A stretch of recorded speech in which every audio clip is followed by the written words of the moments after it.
There will be mature themes explored and potentially adult language used. If conservatarian words, phrases, certain concepts, or rhetoric offends you, tune out now.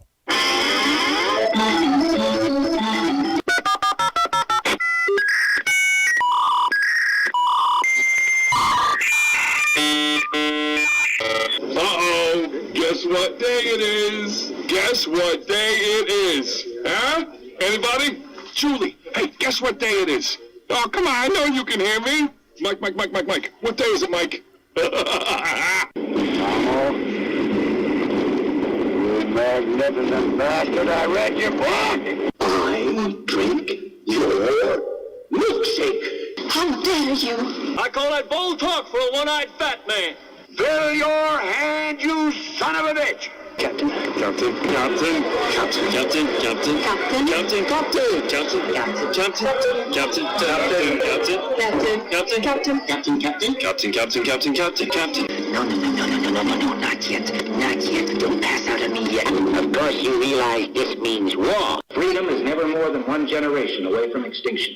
We didn't pass it on to our children in the bloodstream. The only way they can inherit the freedom we have known is if we fight for it, protect it, defend it, and then hand it to them with the well-taught lessons of how they in their lifetime must do the same. And if you and I don't do this, then you and I may well spend our sunset years telling our children and our children's children what it once was like in America when men were free. I have come here to chew bubblegum and kick ass. And I'm all out of bubblegum.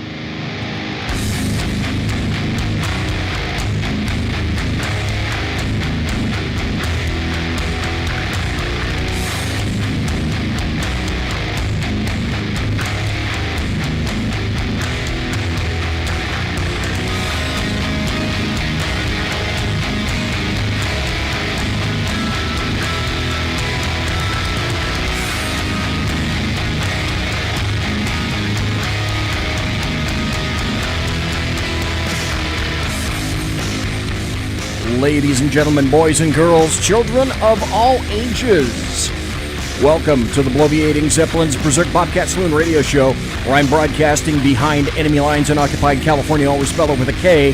I'm here 2 miles east of the locus of evil on the entire left coast.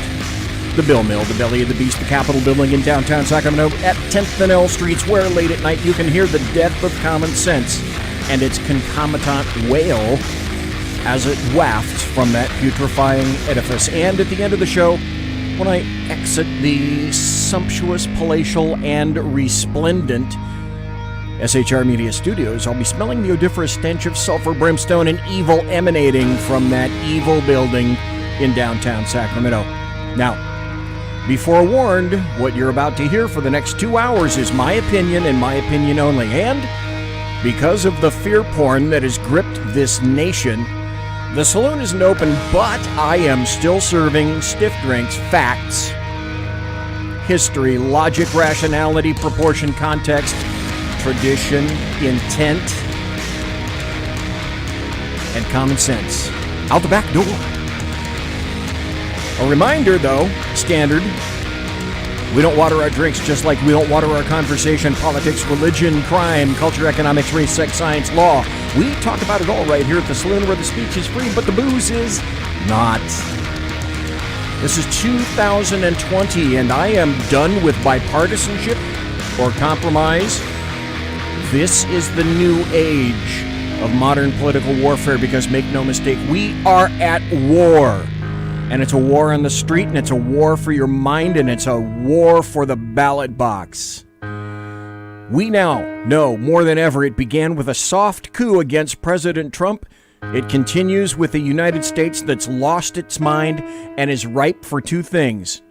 It's either going to be utter capitulation or potentially the second Civil War. I hope it's neither. I hope sanity comes to roost.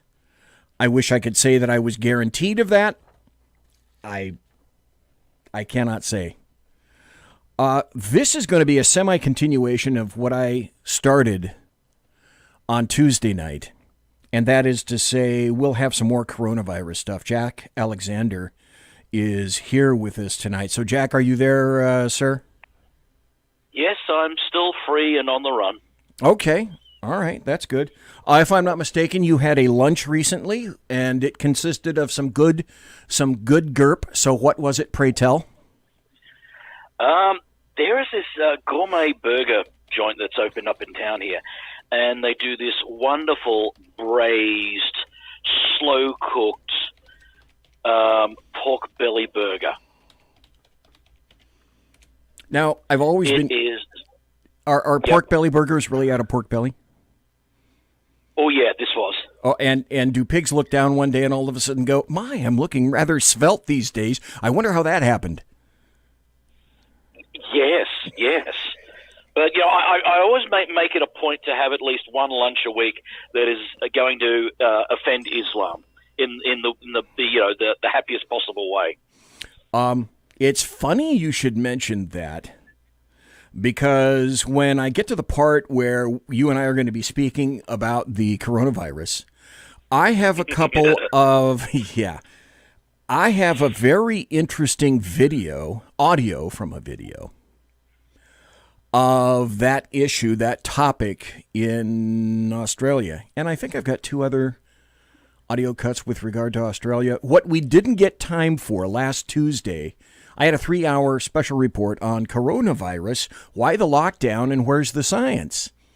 And of course, any right-thinking human being, proper-thinking human being, or right-thinking human being would logically conclude that let my people free. Open America up. Period. End of statement. And it was 3 hours of reason after reason, article after article, video after video from doctors, scientists, and people quoting actual statistics. Open America up. And if you want to go back and see it, you can go to shrmedia.com. I have a massive archive of past shows there, and you're also welcome. In chat, we have, look, it is Yak Alexander right there. I see him. Yay! In the chat room. We have the real as opposed to the fake. The fake Mike Pasqua has only been here once. We ridiculed the hell out of him, and he never came back. So thank God it's the real Mike Pasqua. We have Sergeant Booker and the Alaskan. Not kind of the Alaskan, but the Alaskan. There really is only one Alaskan, one each, and he's here tonight. And Leslie Holker. So thanks for being here, folks. I don't have my Facebook on yet, because Facebook, as we probably already recognize, last Tuesday's show was completely about Wuhan 19. So if you think the Facebook streaming presentation of my show survived that, well, you'd be wrong. It didn't. It was smushed. Schmutz. Somebody said schmutz the other day, and I liked that. It was completely eradicated, pulled out by its little digital roots. You won't find it anywhere in the Facebook world. You know what? I was expecting that. I really was. Sooner or later, I was listening to Jeremy Hansen.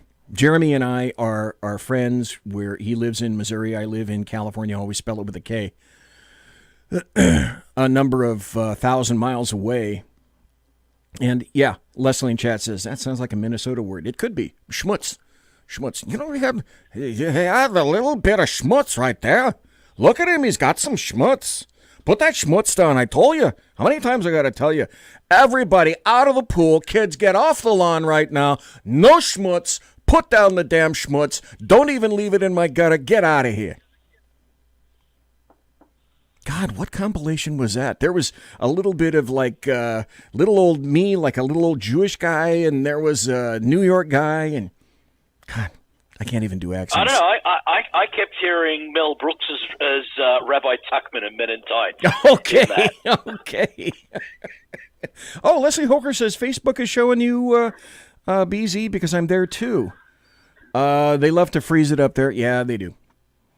Yeah, they do. So tonight, what I'd like to do, I have a ton of audio that I'm going to be playing.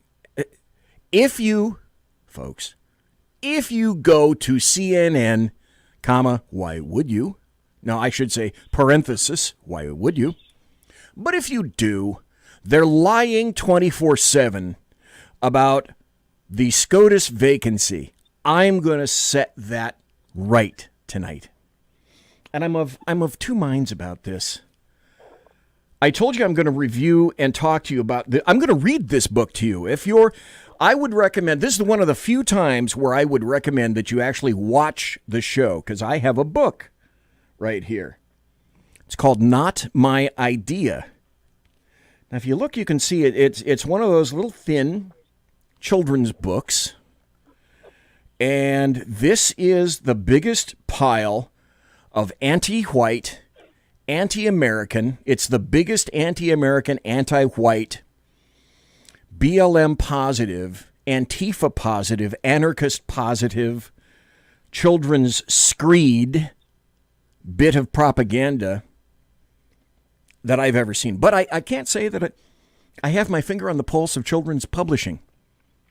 But the reason I'm bringing this to you tonight is because I want you to know, parents, if you're listening to me and you have kids in the, 7 or 8 year old range, but I think this is targeted at about 7, 8, 9, 10, right around in there. Dave Miller, welcome to chat. So I was going to read this, and I actually went out and spent my money to get this, because the part of this that I'm going to read to you, there are illustrations in here.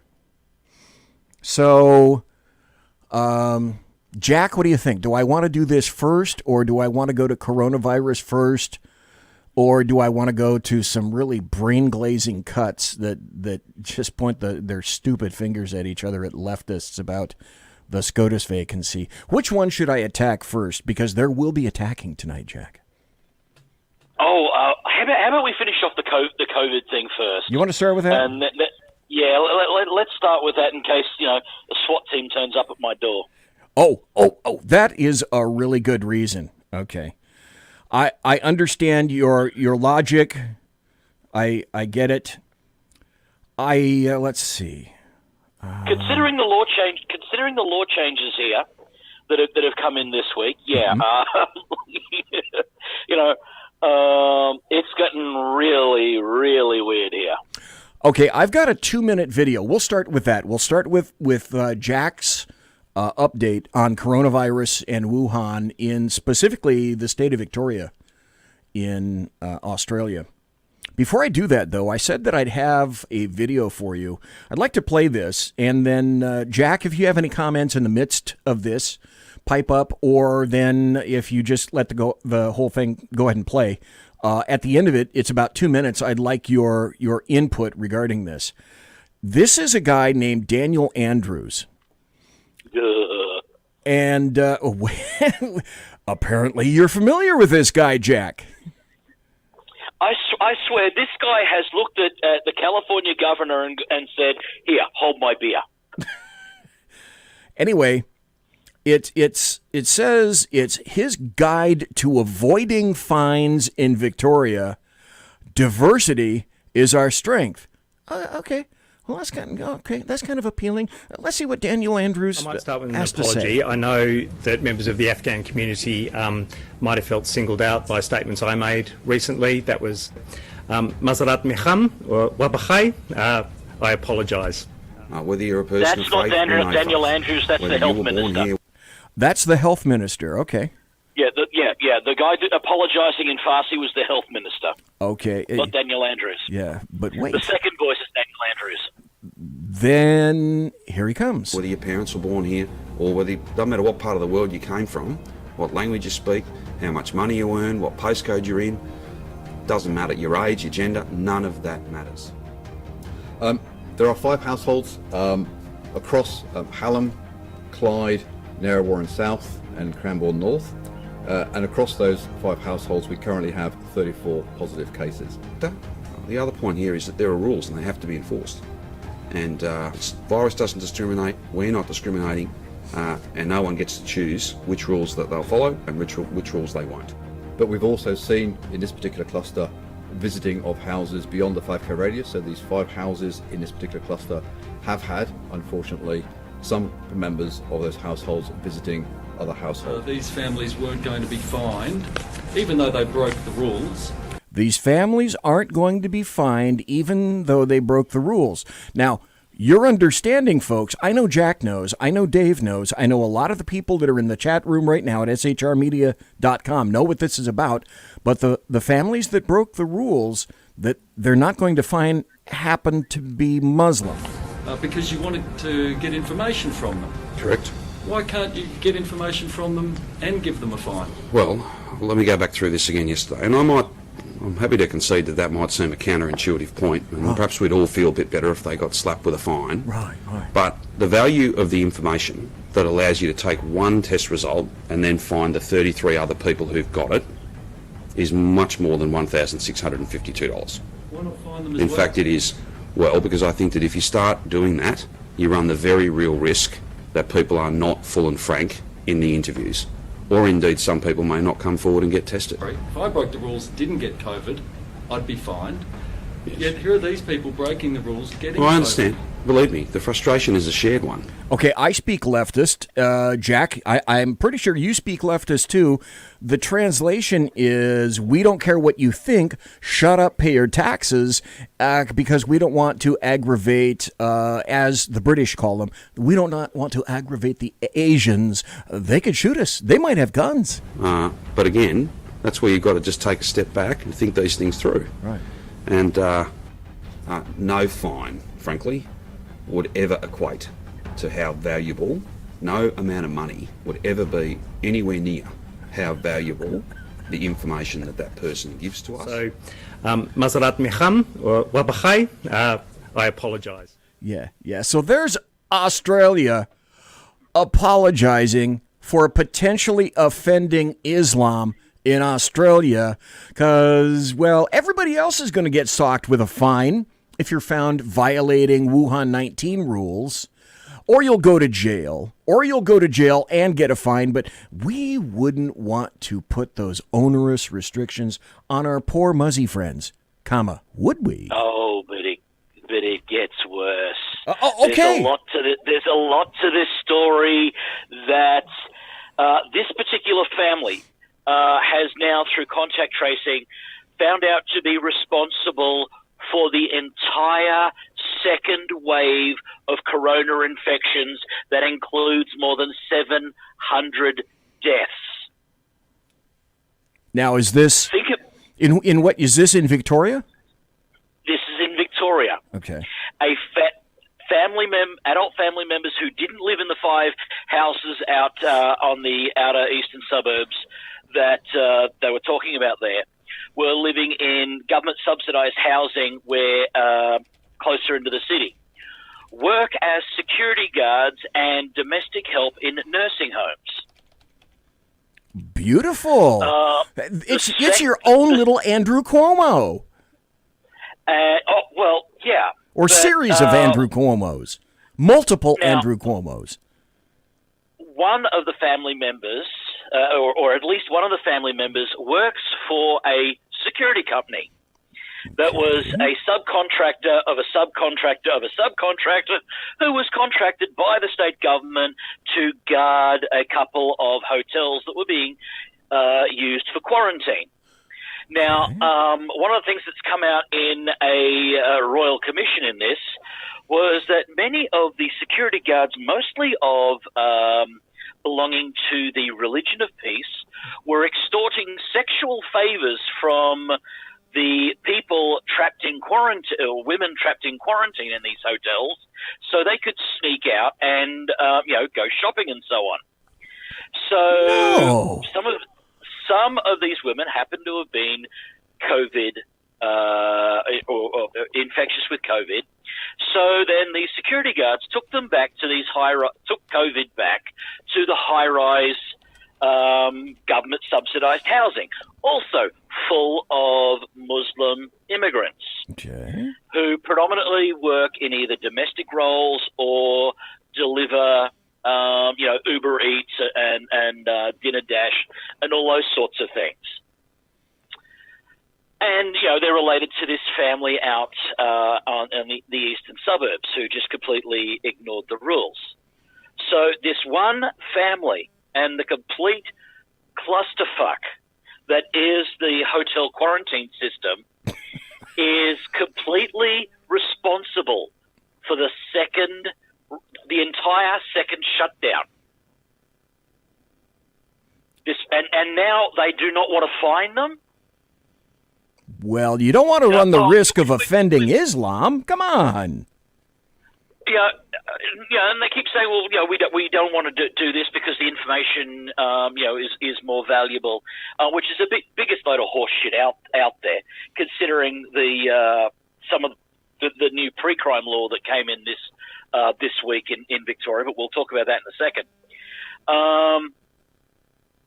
There has been a law on a federal law that's been in place since when AIDS became a big thing, where it is a felony to knowingly transmit a communicable disease. Now, that is a federal crime. Yet the federal government has essentially been completely spayed, neutered, and hung out to dry by Daniel Andrews and the government.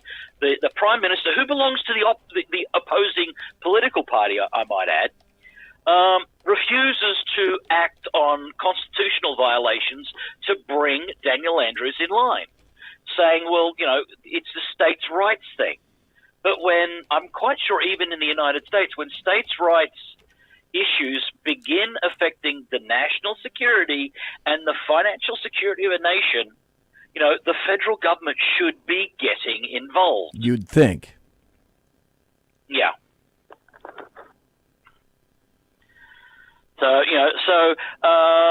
The wife of the security guard worked in a nursing home. And several other female members of this family worked as cooks or cleaners in nursing homes. So that sort of spread around. Other family members who were working in the security industry as nightclub bouncers, they got reassigned to do these hotel security issues. Or guarding, or just running, general security at COVID testing spots. This one family has spread this right around the city. And the city is suffering. Well, we can't have that getting out, can we? Because you might actually have people getting pissed at a strata of society that, well, they're special. They're really special. And so as that government is indicating, well, let's just keep this in-house. Number one, we don't want to discriminate against Islam. And number two, it might make us look incompetent that we're having people getting killed, actual Australians getting killed. The incompetency is just getting the levels of incompetency are really coming out. I mean, the whole hotel quarantine thing. No government minister wants to take responsibility for it. Oh, whose idea was it to bring in these private security companies that then subcontracted out multiple? Oh, I don't know. That wasn't me. It must have been another department. I mean, right all the way up to the Premier's office. Nobody wants to take responsibility for the complete screw-up that's going on. Just like the advice to lock down the state. That somebody tried to say, well, it was the health officials that said that. Nobody in the health department wants to take responsibility for it. Then they changed, well, police said it would make it easier for them. Either the previous chief of police and now the new chief of police, neither of them said, we weren't even consulted on all of this. Right from the word go, the Andrews government had an invite from the Prime Minister's office to use military personnel to look after these hotels. And while the military personnel that were being offered were the wrong sort, in my opinion, they were offering infantry to just add security when they should have sent in medics. But the security, and here's the other silly thing with the whole security guards. They were offered specialist training prior to the hotel lockdown in diversity and race issues. They had not 1 second of training in infection control and the correct use of personal protective equipment. You could say that some nursing facilities across America were in that same station too, but this appears to be a situation in which the Australian federal government, in its incompetence, is mashing you two ways. It's suppressing the information that should be getting out involving these members of Islam. They don't want to get it out, and they don't want it known that they're favoring one strata of individual in favor of another individual.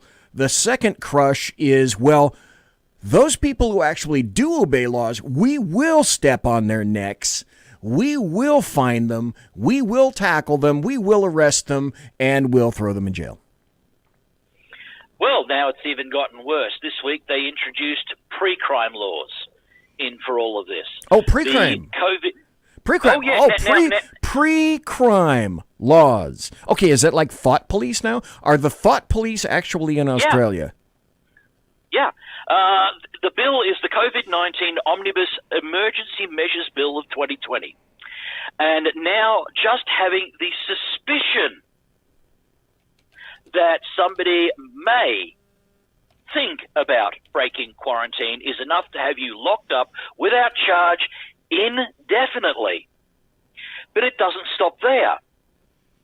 They've also got measures in there to shut down independent or media and freelance media, because any of the media outlets that are based in Victoria are very much in lockstep with the government narrative.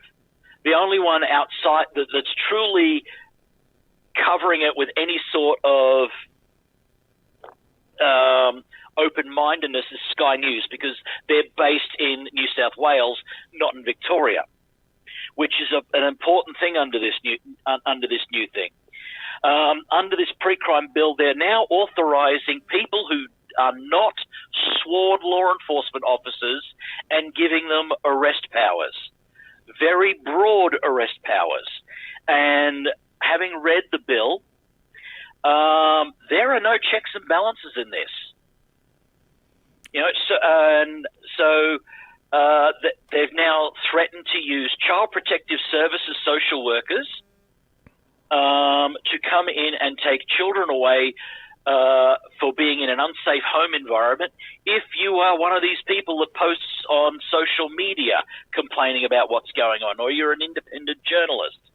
If you are a small media outlet that is based in Victoria and is continuing to try and get the truth out, they will send the workplace safety inspectors out there to shut you down as an unsafe workplace. Because, of course, it's an unsafe workplace if people are out there not, in lockstep with the government narrative. It is even to the point now where if you are one of these authorized civilians, these unsworn agents of the government, you can have anyone arrested for any reason claiming it under this and not have any checks and balances in there.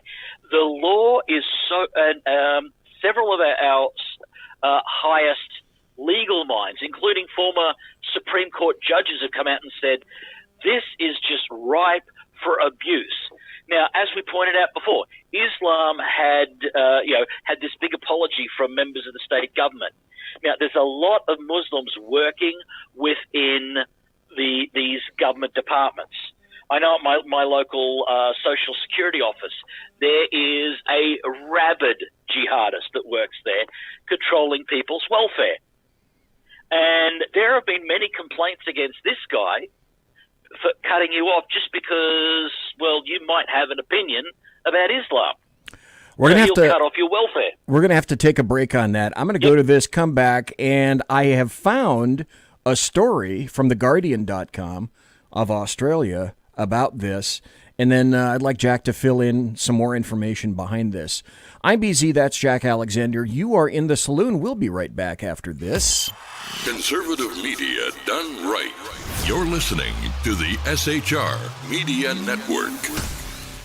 From a public locker inside a dilapidated Long Island rail station comes a show designed to piss off liberals using truth, facts, and ridicule. The Lid Radio Show, featuring the conservative voice from the People's Republic of New York, the Lid himself, Jeff Dunitz.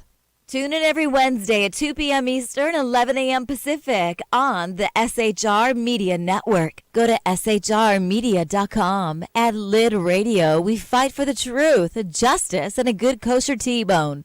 If you don't listen, Hillary Clinton might sneak into your bedroom in her housecoat late at night and blame you for her election loss. It's the Lid Radio Show with Jeff Dunitz. Hey, are you guys listening? This is Shannon from Right Way with Shannon and Mike in the AM on SHR Media. I know you've been wondering where we are and what's been going on. Well, folks, that's right, we're back. So please join us 7 to 9 a.m. Monday through Thursday on SHR Media, on Spreaker, iHeartRadio, and Spotify, and Facebook Live at 11 a.m. on Right Way with Shannon and Mike in the AM at Facebook. You don't want to miss a minute. We've got lots of guests, lots of segments, and lots of interesting things. And let's face it, there's nowhere for you to go, so you might as well tune in. Again, Right Way with Shannon and Mike in the AM. We're back live on the air on SHR Media, 7 to 9 a.m. Monday through Thursday, audio and Facebook Live, audio and video. Yes, we are going to do video. Facebook Live, Right Way with Shannon and Mike in the AM. Hope to see you soon.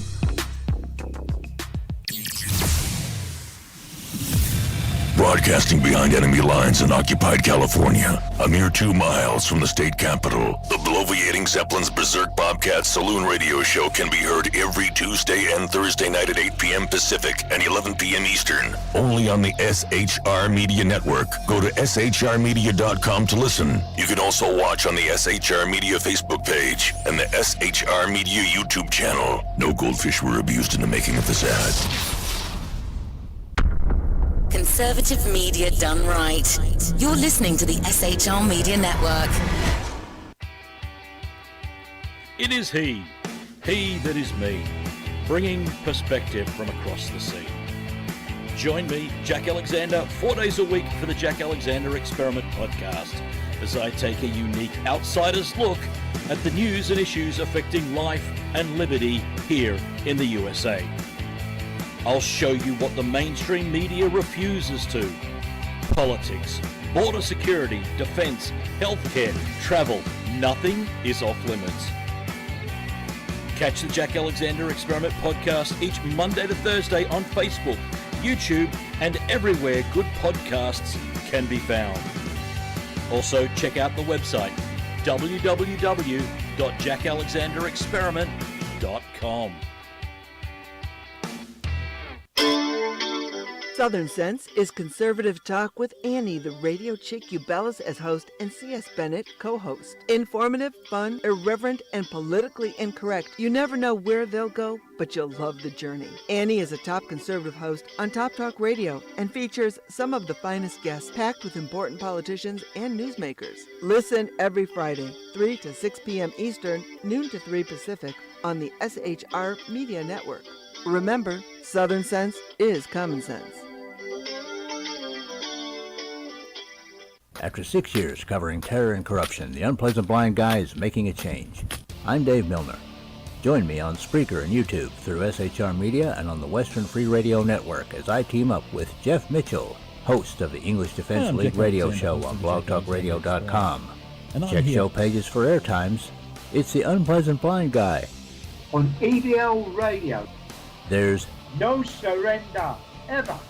Because truth is not always pleasant. Conservative media done right. You're listening to the SHR Media Network. It's your business diva here, Melanie Collette.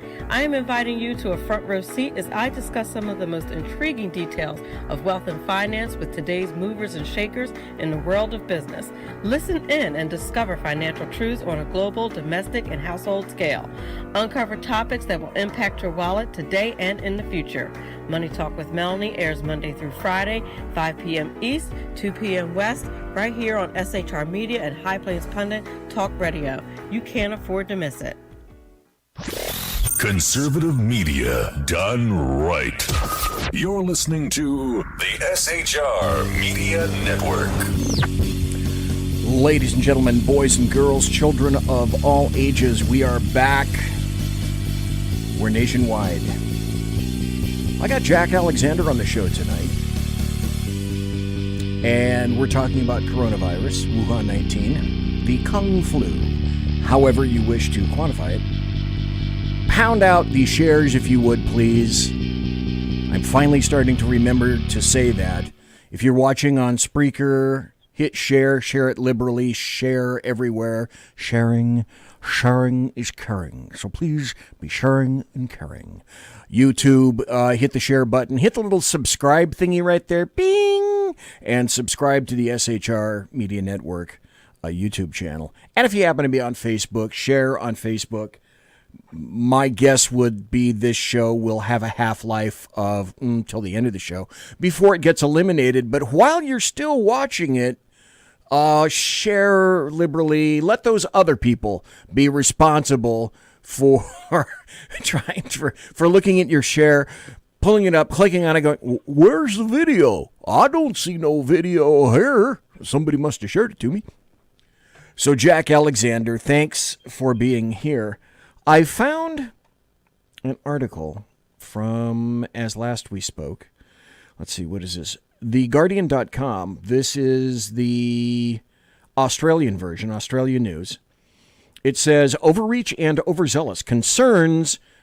See how they mitigate this? All we do is we have, oh, darling, we have concerns over Victoria's proposed new police powers.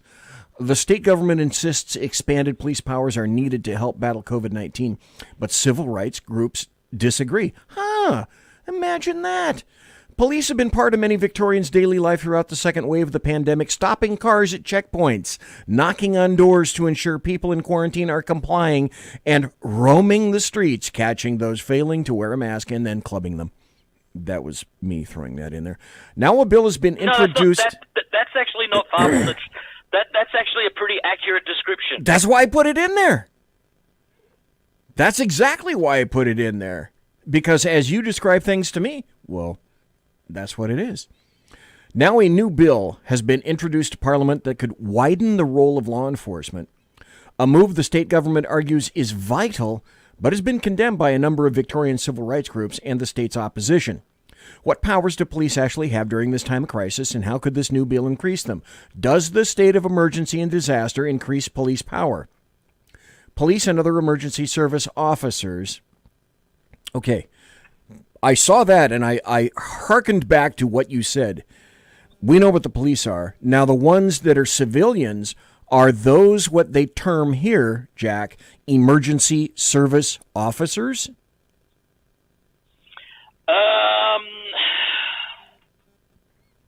Because they're loosely lumping them in with that category. That they've added in things like protective services, which are essentially cops that aren't quite as sworn in as others who handle protection of government buildings and so on. They've also roped in social workers from the Child Protective Services area. Now, they are just civilians. Work safety inspectors are another ones that have been brought in. Department of Transportation inspectors who, well, they wear a badge, but they've got no real arrest powers.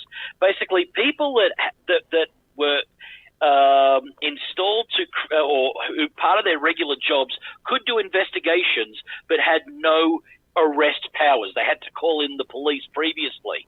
Now they can act unilaterally.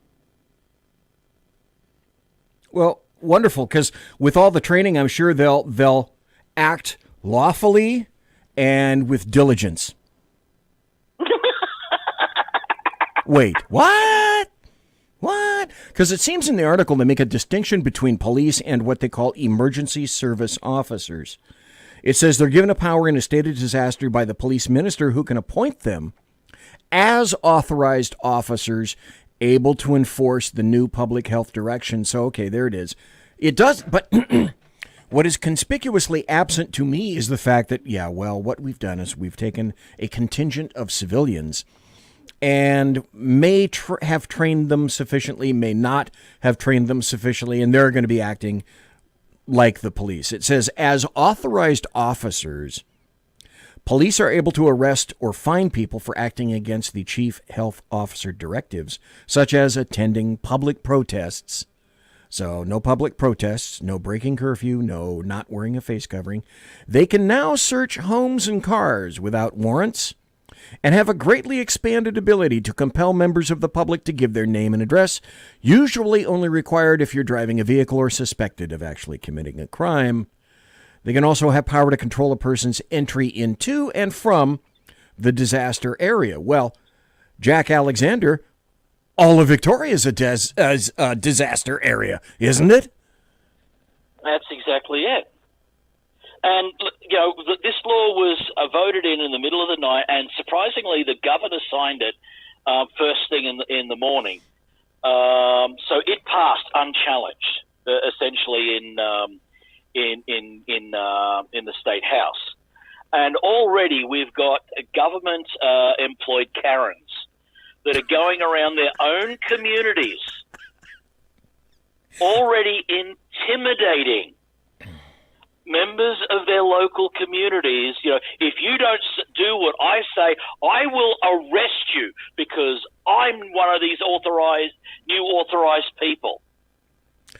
I have to ask you. Already being abused. I have to ask you, because this is one of the things that pops into my fetid little brain housing group when you say things like this.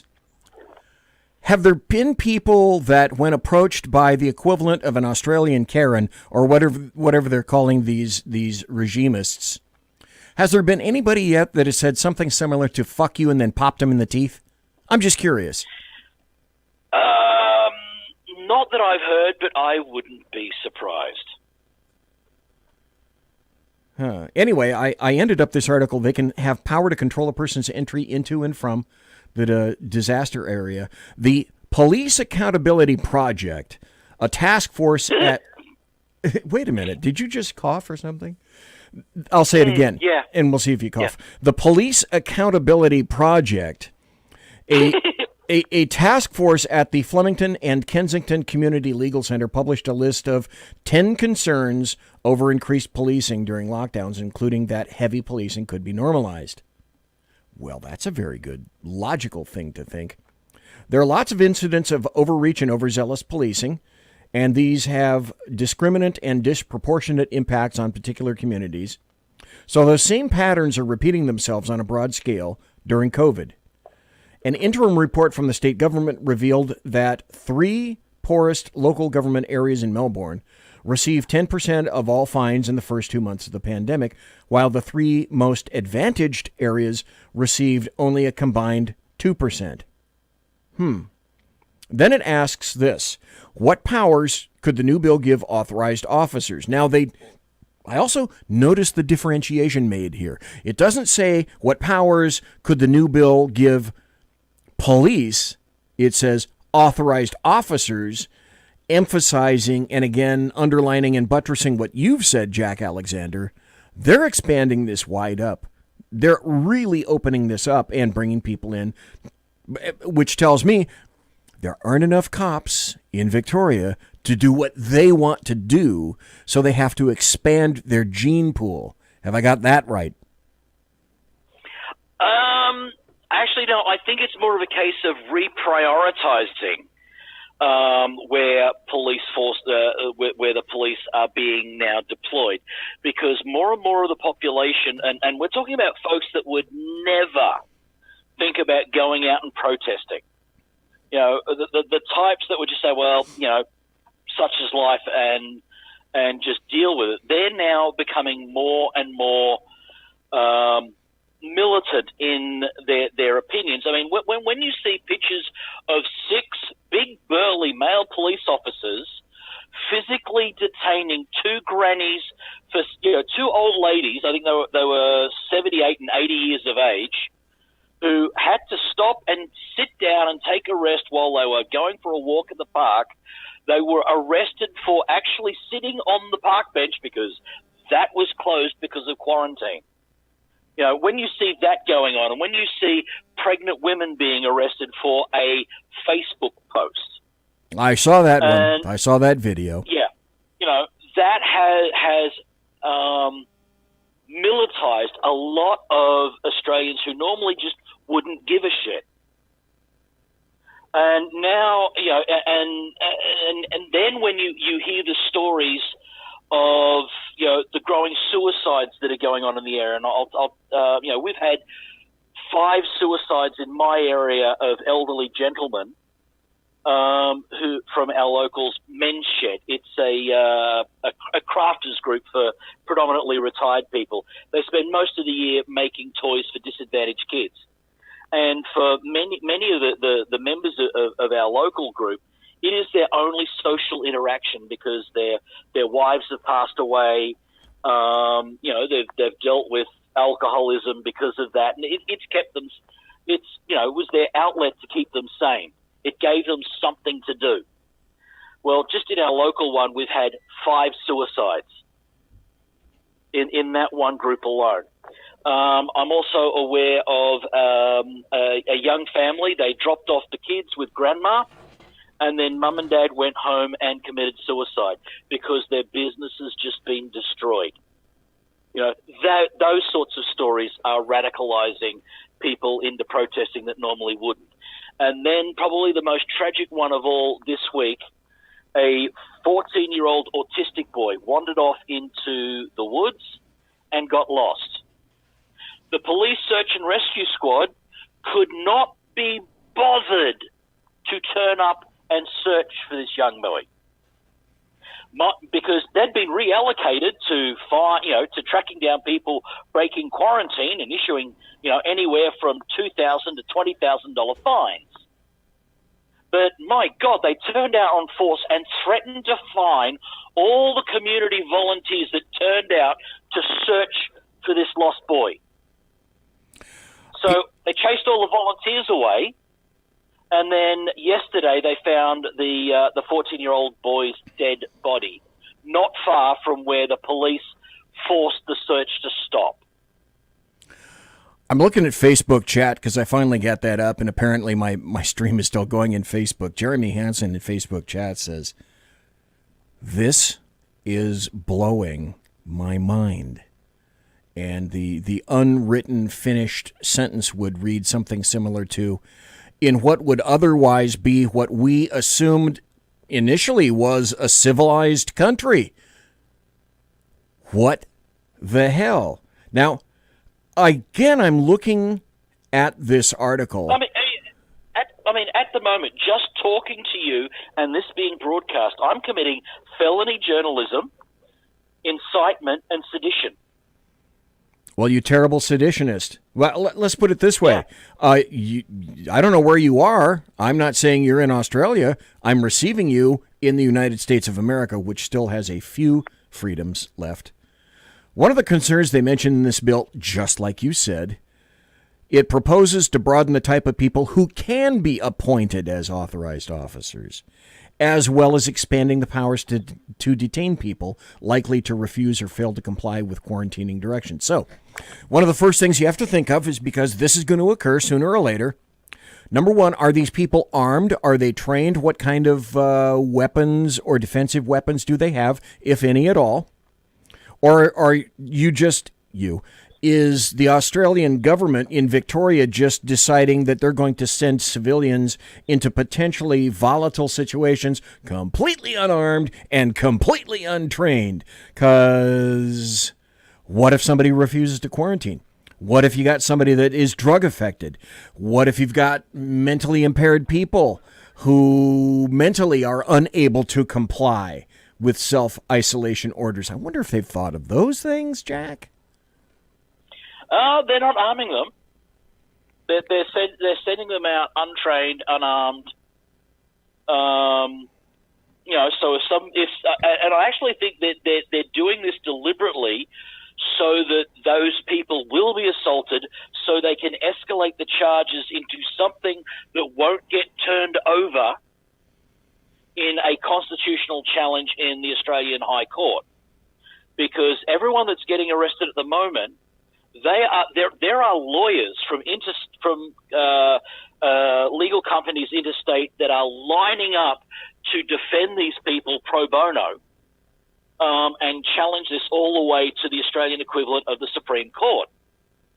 So why I think they're now sending these authorised civilians in is so they can get them on assault, get people on assault charges. So they can actually get people to, entice people into actually committing, a crime against these people.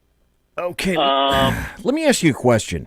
I'm going to go one more paragraph into this article because it again affirms what you told us earlier in the first half hour, but I'll get to that in just a moment. We understand in the United States why this lockdown is occurring. It's all about OMB. Like I said on Tuesday, in an election year, everything is about the election. Everything, no matter what. And you tell me it isn't? Bull. It is. So we mostly understand in the United States why all this crap is occurring on behalf of leftist Democrats, aided and abetted by the American media maggots. Okay, I grok that concept. I get that over here. So, as far as I know, you guys aren't having an election. So what's the motive by being as oppressive and suppressive of citizens by the government, at least in Victoria? What's that all about? I think it was less than 12 months ago that we had a state election. So Daniel Andrews and his Labor Party cronies are in no fear of having to fight an election, which means that, they can push this because they've got control of both houses in the state legislature. They can push this agenda, this socialist agenda, and with the Labor Party. If you are a rabid socialist or you are a Labor union leader, you can do no wrong. And that's what this government is really doing. It is a giant state payback is a bitch for previous administrations bringing the labor unions to heel. I think that has a lot to do with it, because there's an interview I watched of a Jim's Mowing franchise owner, and he's been shut down this whole time. He can't even meet his franchise licensing fees. Thankfully the parent organization has said, look, we know there's a problem. We'll work out something with you. But if you happen to work for any of the city councils or the local government or state government, and you are a landscaper that works for the city or the state, you're still free to go to work. I didn't think that mowing the grass around the Capitol building was an essential piece of employment. Yet, and look, I think all jobs are essential. I don't want to be quoted as saying, look, I don't believe that gardeners are unessential. So no, to every person out there, every job is essential. I mean, it's essential to keep your family fed and all of that. But, if you are a union gardener working for, and you're protected by, I forget which it would be, and you're working for a local government, you're fine.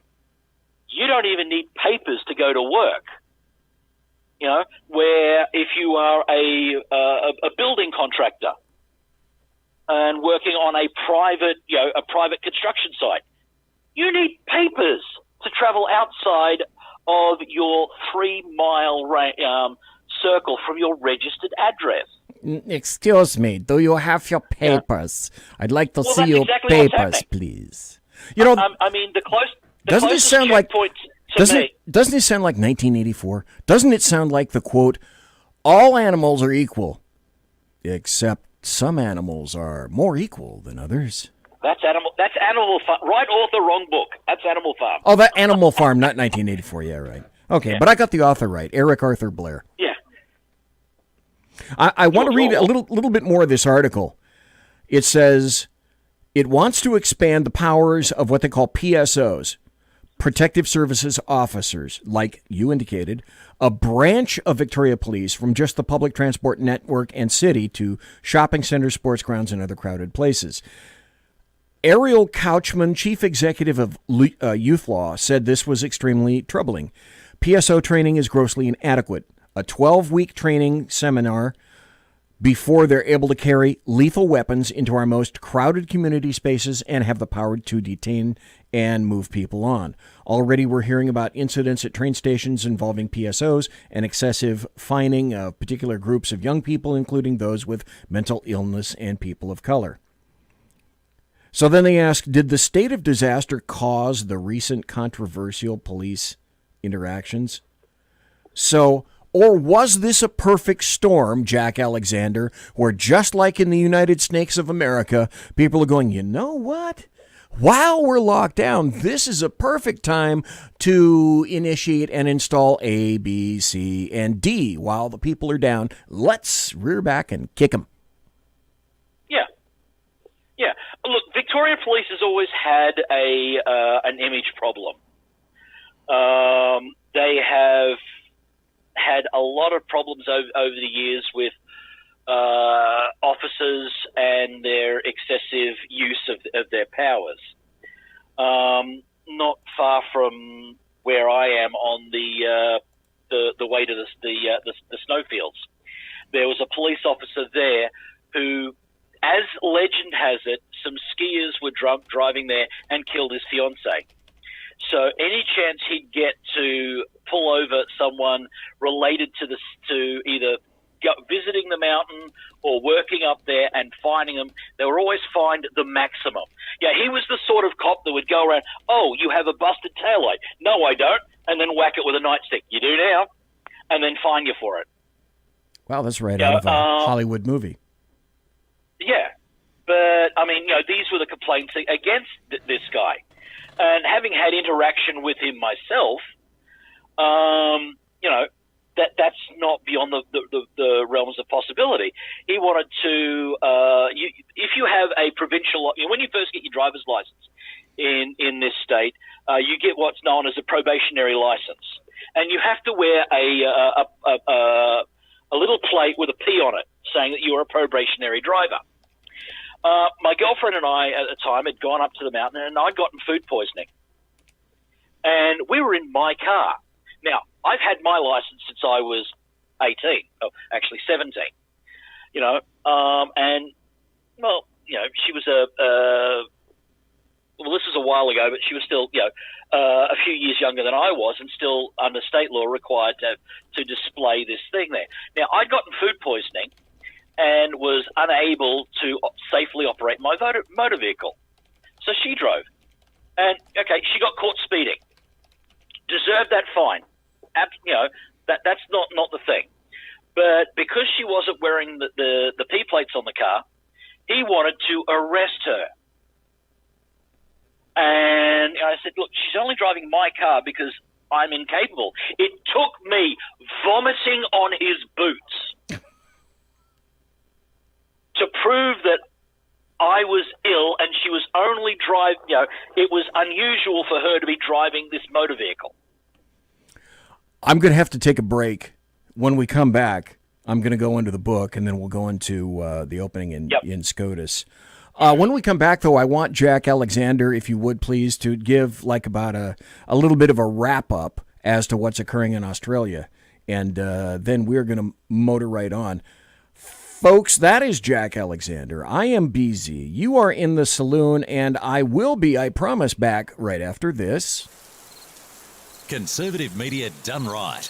You're listening to the SHR Media Network.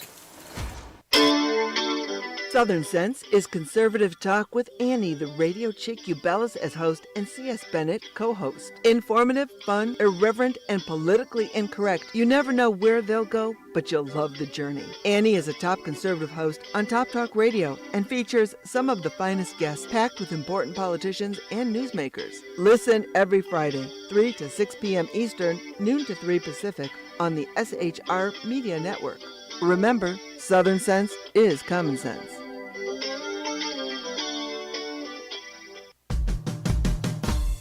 It's your business diva here, Melanie Collette. I am inviting you to a front row seat as I discuss some of the most intriguing details of wealth and finance with today's movers and shakers in the world of business. Listen in and discover financial truths on a global, domestic, and household scale. Uncover topics that will impact your wallet today and in the future. Money Talk with Melanie airs Monday through Friday, 5 p.m. East, 2 p.m. West, right here on SHR Media and High Plains Pundit Talk Radio. You can't afford to miss it. From a public locker inside a dilapidated Long Island rail station comes a show designed to piss off liberals using truth, facts, and ridicule. The Lid Radio Show, featuring the conservative voice from the People's Republic of New York. The Lid himself, Jeff Dunnett.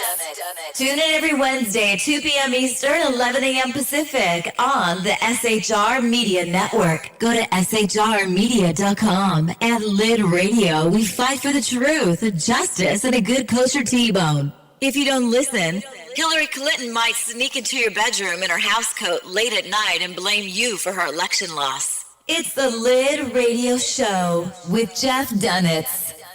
Conservative media done right. You're listening to the SHR Media Network. Good evening. Broadcasting behind enemy lines in occupied California, the bloviating Zeppelin's Berserk Bobcat Saloon radio show is featured on the SHR Media Network every Tuesday and Thursday night for 2 hours at 11 p.m. Eastern and 8 p.m. Pacific. Whilst manufacturers are running out of metal for the diapers of the leftists, BZ continues to radically change the world of leftists, one diaper at a time. Stop balancing your checkbooks. Stop cleaning your fish tanks. The bloviating Zeppelin's Berserk Bobcat Saloon radio show is your magnet for truth, justice, obesity, a darkened studio, and late-night freedom. No United States of America freedoms were abridged in the making of this ad. This is Shannon Wright. And this is Michael Wright. Reminding you to listen to The Right Way with Shannon and Mike. Every Monday through Thursday. 7 to 9 a.m. Right here on shrmedia.com. Join me, Jack Alexander, for the Jack Alexander Experiment podcast, as I take a unique outsider's look at the issues affecting the USA. I fearlessly take on the issues that everyone else is too scared to touch. The Jack Alexander Experiment podcast is available wherever good podcasts can be found, like Spreaker, iHeartRadio, and Google Podcast. The Jack Alexander Experiment, because it's not a matter of left versus right, it's a matter of right versus wrong. After 6 years covering terror and corruption, the unpleasant blind guy is making a change. I'm Dave Milner.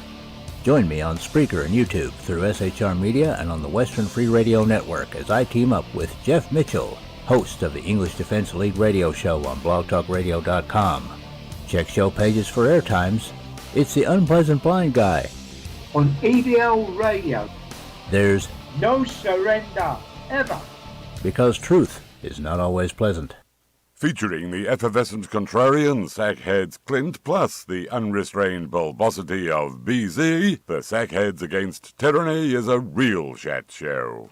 Doubling your late-night conservative talk show pleasure with double the hosts, you can listen every Wednesday night at 8 p.m. Pacific, 11 p.m. Eastern. Please note, some contents may have settled during shipping. Member FDIC, batteries not included, warranty void in Montenegro. Conservative media done right. You're listening to the SHR Media Network. And we are back. Holy Mother of God. It's the second hour of the show already. And still, though it's an hour in, if you would, pound out the sharing on the social media for me. Pretty please. I'm asking nicely. Pretty please. If you're on Spreaker, hit share. If you're on YouTube, hit share. Or Sonny. Well, no, you can't hit Sonny. You'd have to hit him in his casket. He's 6 feet under. Hit share. Yeah, okay, you can hit share. She's way leftist these days. Hit share on YouTube, hit share on Facebook, and hit share on Spreaker. And if you want to go to her house, I don't know, I have no idea where she lives. Maybe you do. And if you want to go hit share there, that's okay. Don't tell her I sent you there, though. Remember, like I say at the beginning of the show, this is only my opinion. Don't take me to heart. Don't take me to Fresno. Hell, don't take me to Galt. Okay? I can drive there myself. Thanks very much for being there. I'm BZ. We're talking to Jack Alexander. Jack, if you had to wrap up this foolishness going on in Australia to date, to this point, because it's 2020, and you know, if it's this stupid now, no matter what it is, it's going to get stupider. Kind of summarize, if you will, what's been occurring in Australia to date. The absolute abandonment of the Australian way of life is what's going on. In the name of, protecting people from the flu. And, Daniel Andrews has these emergency powers extended until well into the winter of next year. So that means that as soon as the cold and flu season comes back again next year, he still has the power to lock everything down again. And the absolute icing on the cake when it comes to the lunacy of what's going on here was an opinion put out by the Australian Human Rights Commission and their commissioner, who previously said that it was unconstitutional to stop people leaving Australia to go and join terrorist organizations because that was infringing on their human right to choose their own destiny. Right. Choose to terrorize. Yet the same commissioner this week turned out and said it's not a violation of human rights to lock down 7.5 million people in essentially under martial law, under house arrest for just breathing the air. That's the ultimate lunacy in all of this. And now with the pre-crime laws, it's getting, even worse. And that's why I put out the video that I did asking for help to get asylum for myself and my family. Journalists are being, independent journalists are getting harassed in their homes. Now with this pre-crime law, they're risking losing their children for what? The crime of journalism. Because they're doing journalism and not being mouthpieces and propagandists for the official state government line. Jack Alexander, do you still have kids living with you, or have all your kids flown the coop, so to speak? No. I have young children and adult children. Okay. All right. Well, that I was going to say something similar to, since you don't have any kids at home, you're not going to have to worry about that. But yeah, you're going to have to worry about that. Yeah. Okay, I want to move on because I'm running out of time, and I don't customarily like to go into overtime because I want to talk about all these videos and audio cuts that I found out that prove what lying fools the Democrats are, because you're not going to hear them on any other show, and you're certainly not going to hear them pimped by the American media maggots. Because this place is so full of hypocrisy. D.C. is dripping with hypocrisy. But I found this book, and this is going to be the one time that you really will want to be in the live stream, the video, right now. Because I saw this book and I actually went out and bought it. This was $18. I was so shocked by how ridiculous this book is that I didn't want to just say, okay, I've never read this book, but it's a bad book. No, I bought this book, and it's a terrible book. Oh, Leslie Hoker says she got a drink on the break, and I said, hey, what kind of drink? Long Island iced tea? She says, no. Gin and tonic with a twist. Very nice. Nice. Very nice there. Very nice. The book is called Not My Day. Now, this is a children's book, as I indicated before. You can see it's children's book size. And, it's called Not My Idea. Not My Idea. And you're thinking, not my idea? Huh. What does that have to do with anything? It's written and illustrated by Anastasia Higginbottom. Now, as you open it up, it's not full of fuzzy bunnies and bunny rabbits and goats and unicorns. No, it's the lining says ordinary terrible things. Literally, there are little clouds. And in each cloud it says ordinary terrible things. Well, on the first page, this book is a fucking bummer. I'm starting out, this is page 1. Dear child, looks like you were born to make history. The system of white supremacy shows itself in all its horror. The people are showing ourselves, but took how many things away. Now you, me, and everyone alive in this moment gets to be a part of undoing what should never have been done.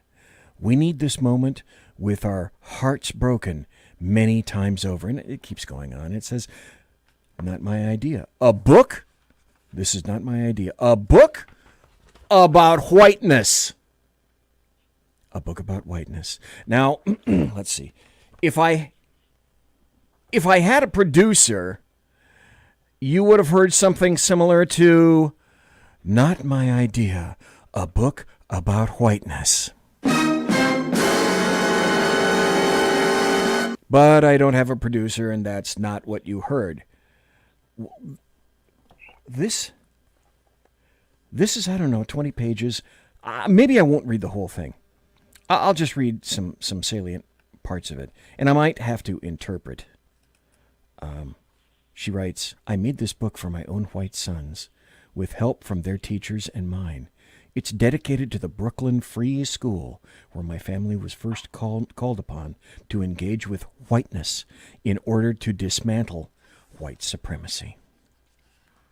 Then there's a kid that says, when grown-ups try to hide scary things from kids, there's a grown-up saying, oh no, not again.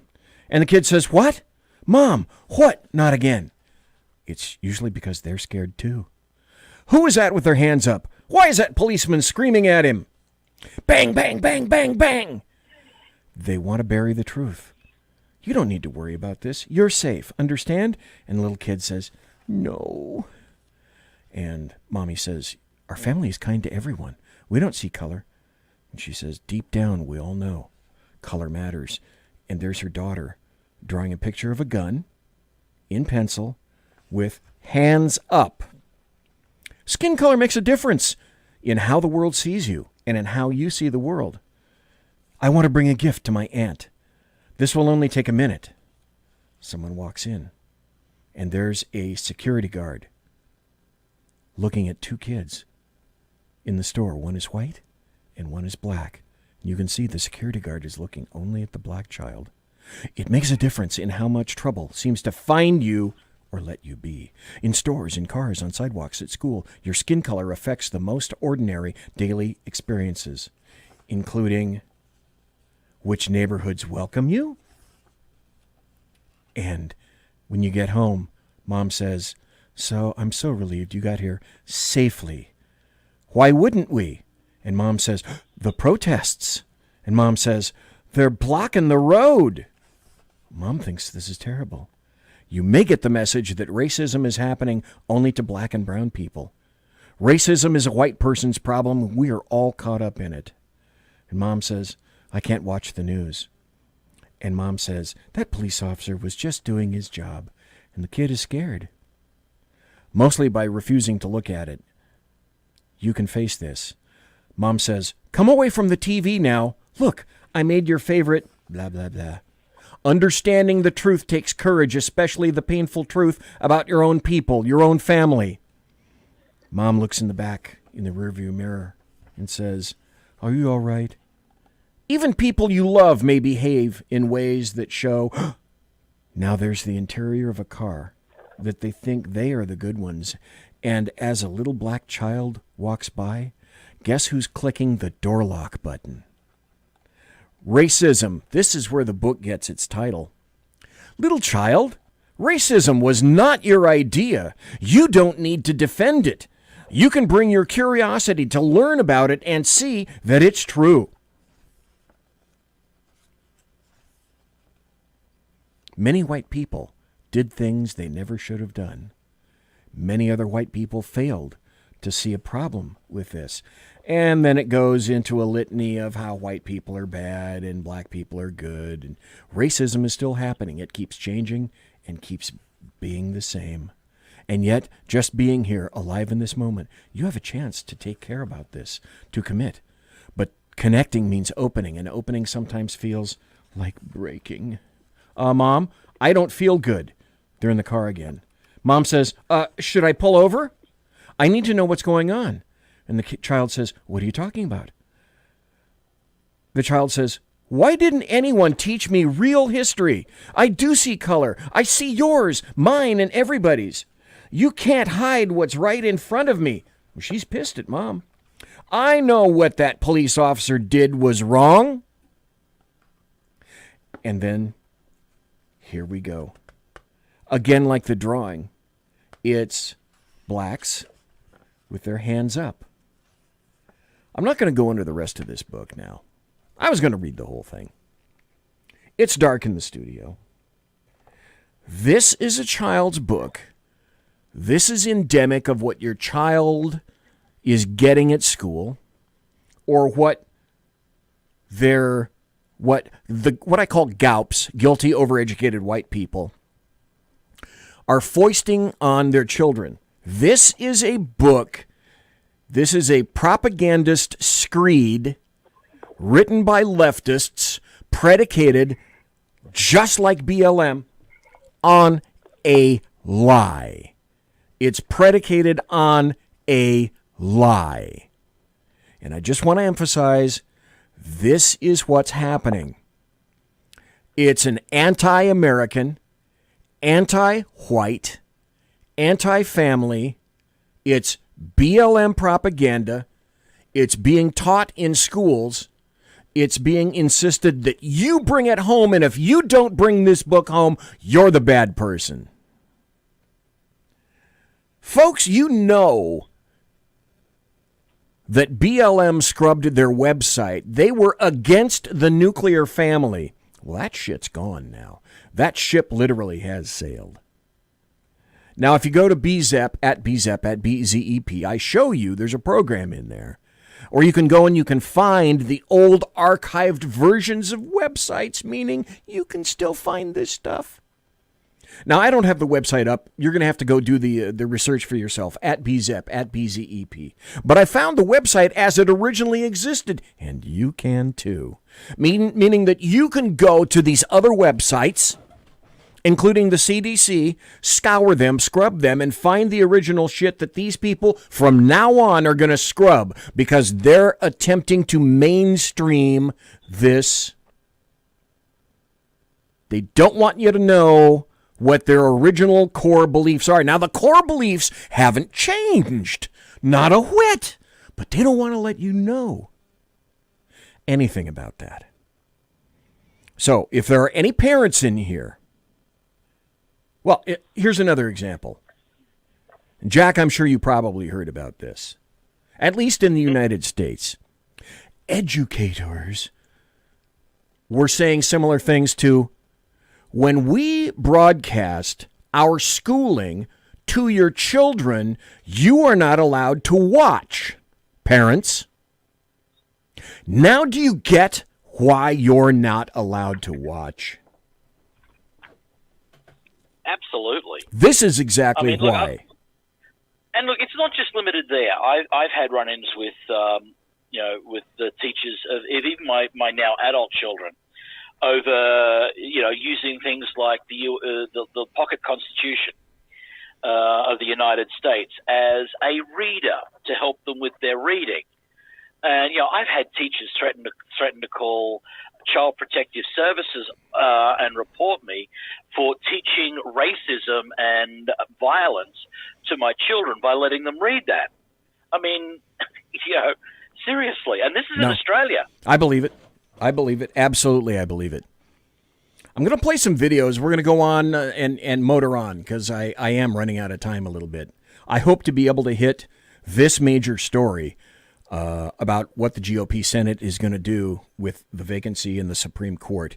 And then if I have some time, I'll go over some other things as well. But this all dovetails, folks.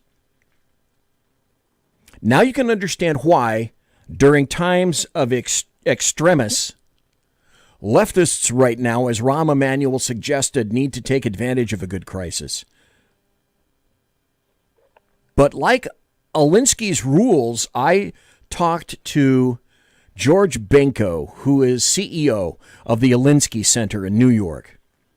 And when I interviewed him, and I should have him back on, I asked him, Mr. Benko, can't these rules for radicals be used against leftists too? And he said, absolutely they can. They just don't do it.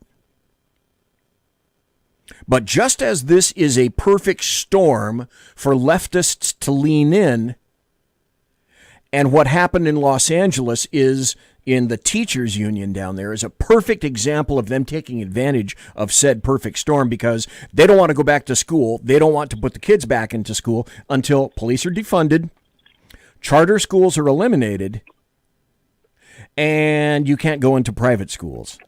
And there are there's a litany of other things. So basically they're holding this hostage over the heads of parents. Except, conversely, rules for radicals can be utilized by a lot of other people, too. So what's happening? The CTA, California Teachers Association, and the NEA, National Education Association, are crapping in their drawers, and they're not going to tell you about it because what's happening is this. It's being determined and discovered that one teacher can teach 200-300 kids simultaneously. Why do we have teachers? If there is massive efficacy in teaching at home, why do we do that? And because parents can't put their kids back in school, what's also happening simultaneously? Oh, the worst of all possible worlds. Parents are beginning to homeschool, and they will have control over what goes into their kids' minds. Oh, that's terrible. And guess what? Charter schools are being created. Private schools are being created. The worst of all possible worlds. So just leftists, when you think everything is going your way, especially in terms of teaching this pablum and pounding this crap into the eardrums and the ossicles of kids, it might not be working exactly your way. Jack, in Australia, has homeschooling gone up? Do you know offhand? Well, yeah, everyone's being homeschooled at the moment because of the lockdown. And when we had the first round of it, a lot of the teachers unions here were saying, this hasn't worked the way we'd planned because parents are now giving a contrary point of view to what we want the students to understand about the world. So, yeah, I've noticed there's some big differences between lockdown homeschooling, version 1.0 to version 2.0. See, leftists on every level are taking every bit of culture in the United States, and it would be apparent in Australia as well, to rework and remanipulate everything in their own image. Purple skies, more unicorns, more bullshit, more prairie farts. It's all coming to a big either, like I said at the beginning of the show, either there will be utter capitulation or we're going to win. November 3rd isn't about Republicans or Democrats. Get it through your thick skulls. It literally is about good and evil. It's literally about whether or not this country is going to survive. Jack, as you well know, if this country doesn't survive, Australia is not going to have a very good partner anymore. No. But, I mean, most of Australia now seems to have sold out to China anyway. So I'm not even sure that Australia's a good partner for the United States anymore. Yeah. How sad that is. I got 5 more minutes before the bottom of the hour break. I'm going to change topics and change gears. So what I'm curious about is, we know that Ruth Bader Ginsburg, she passed, U.S. Supreme Court Associate Justice Ruth Bader Ginsburg.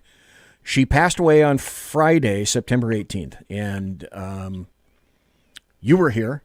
You weighed in. We had myself and Sean had a special last-minute Ruth Bader Ginsburg passing show, What Next? What's Happening? To discuss a few things.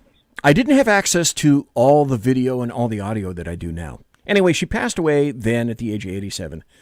And the world turned upside down. And a whole host of issues are on the table. I'm not going to talk about her personal life. Everybody has done that ad nauseum, ad infinitum. I can't begin to address all that stuff, and I'm not going to do it. What I do here, however, is address politics, her politics, and the politics of, so what is next? Personally, I'm sure she was a good woman, and it's clear she had numerous challenges in her life. Her multiple bouts with cancer, and her husband, Marvin, passed at the age of 78. He had metastatic cancer himself. I think he passed away in 2010, something like that. Now that's the personal stuff, not a politics, and that is this, which very few people seem to care about. How can I've always asked this. How can an actual sitting Associate Supreme Court Justice eschew the United States Constitution when you're talking to a foreign power, in the case of this video, Egypt, about creating their own constitution? If Ruth Bader Ginsburg didn't recommend the Constitution of the United States to anybody else in 2012, I asked then and I ask now, how could she have been trusted to uphold it when essentially anything comes in front of her? Would Your Honor's advice be that a society like ours, with what we like to call a transition to the Second Republic, Egypt, would Your Honor's advice be to get a part or use other countries' constitutions, maybe the United States or other countries, as a model, or we come up with our own methods and our own draft? You should certainly be aided by all the constitution writing that has gone on since the end of World War II. I would not look to the U.S. Constitution if I were drafting a constitution in the year 2012. I would not look to the U.S. Constitution if I was drafting a constitution in 2012, which is when that interview occurred. Why would that be? I submit it's about negative versus positive rights. The U.S. Constitution, folks, is crafted in such a way as to tell our government what it can't do against its citizens. The rights, as clearly stated, granted United States citizens don't come from government. They come from God. Our rights are life, liberty, the pursuit of happiness, and that's set forth in the Declaration of Independence. Nowhere.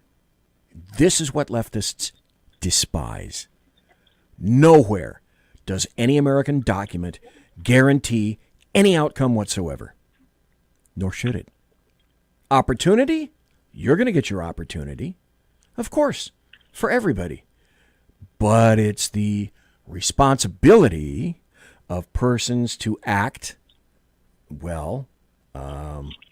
responsibly. And with that, we'll be right back. Conservative media done right. You're listening to the SHR Media Network. Southern Sense is conservative talk with Annie, the radio chick you bellows as host, and C.S. Bennett co-host. Informative, fun, irreverent, and politically incorrect. You never know where they'll go, but you'll love the journey. Annie is a top conservative host on Top Talk Radio and features some of the finest guests packed with important politicians and newsmakers. Listen every Friday, 3 to 6 p.m. Eastern, noon to 3 Pacific, on the SHR Media Network. Remember, Southern Sense is common sense.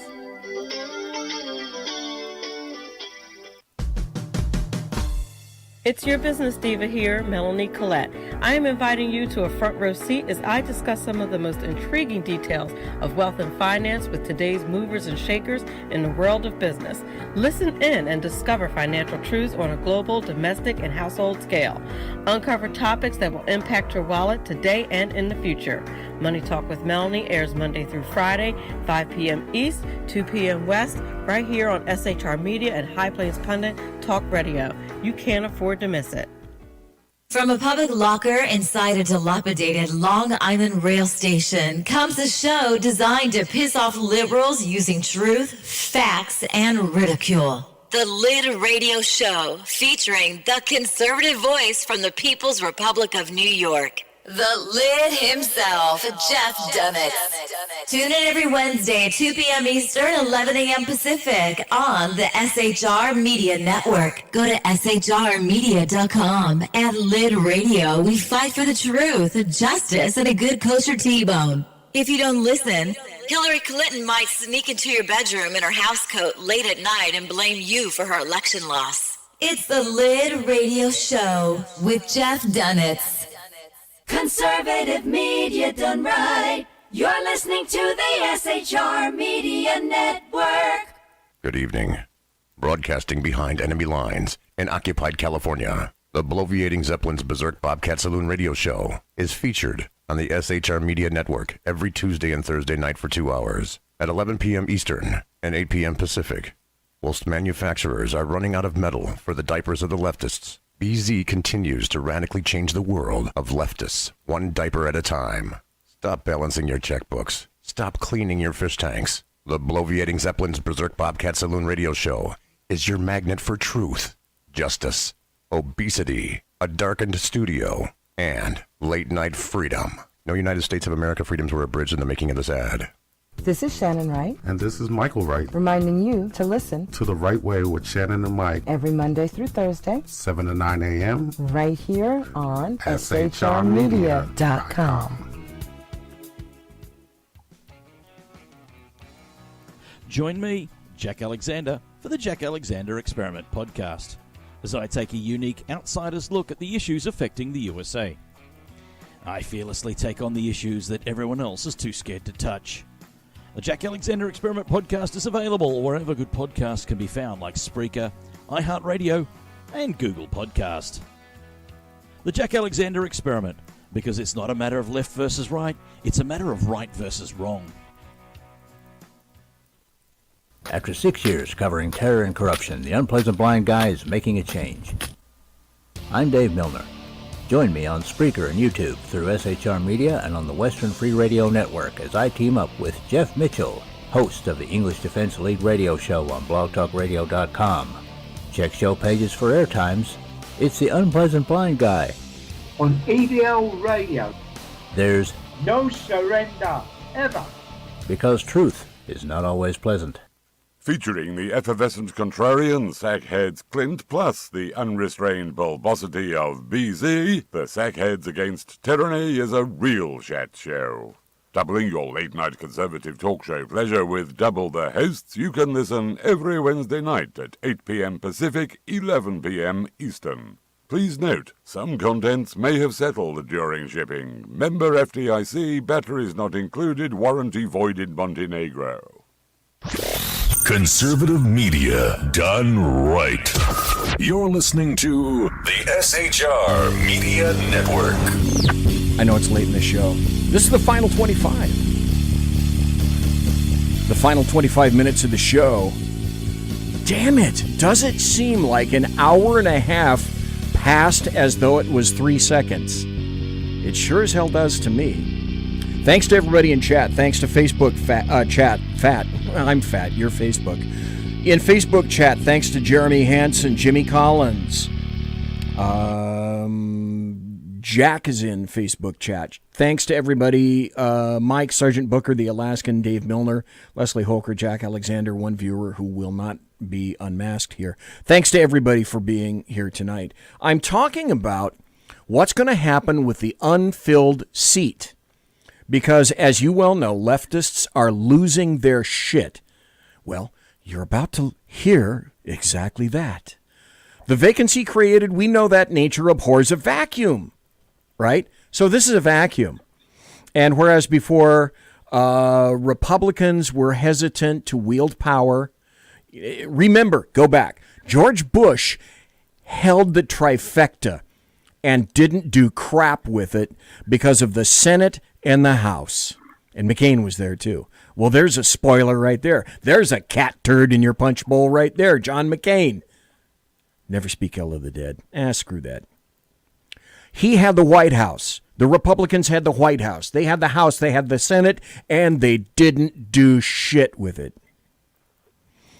It appears Mitch McConnell is kind of maybe set to deliver again, a little bit kind of like he did in Merrick Garland.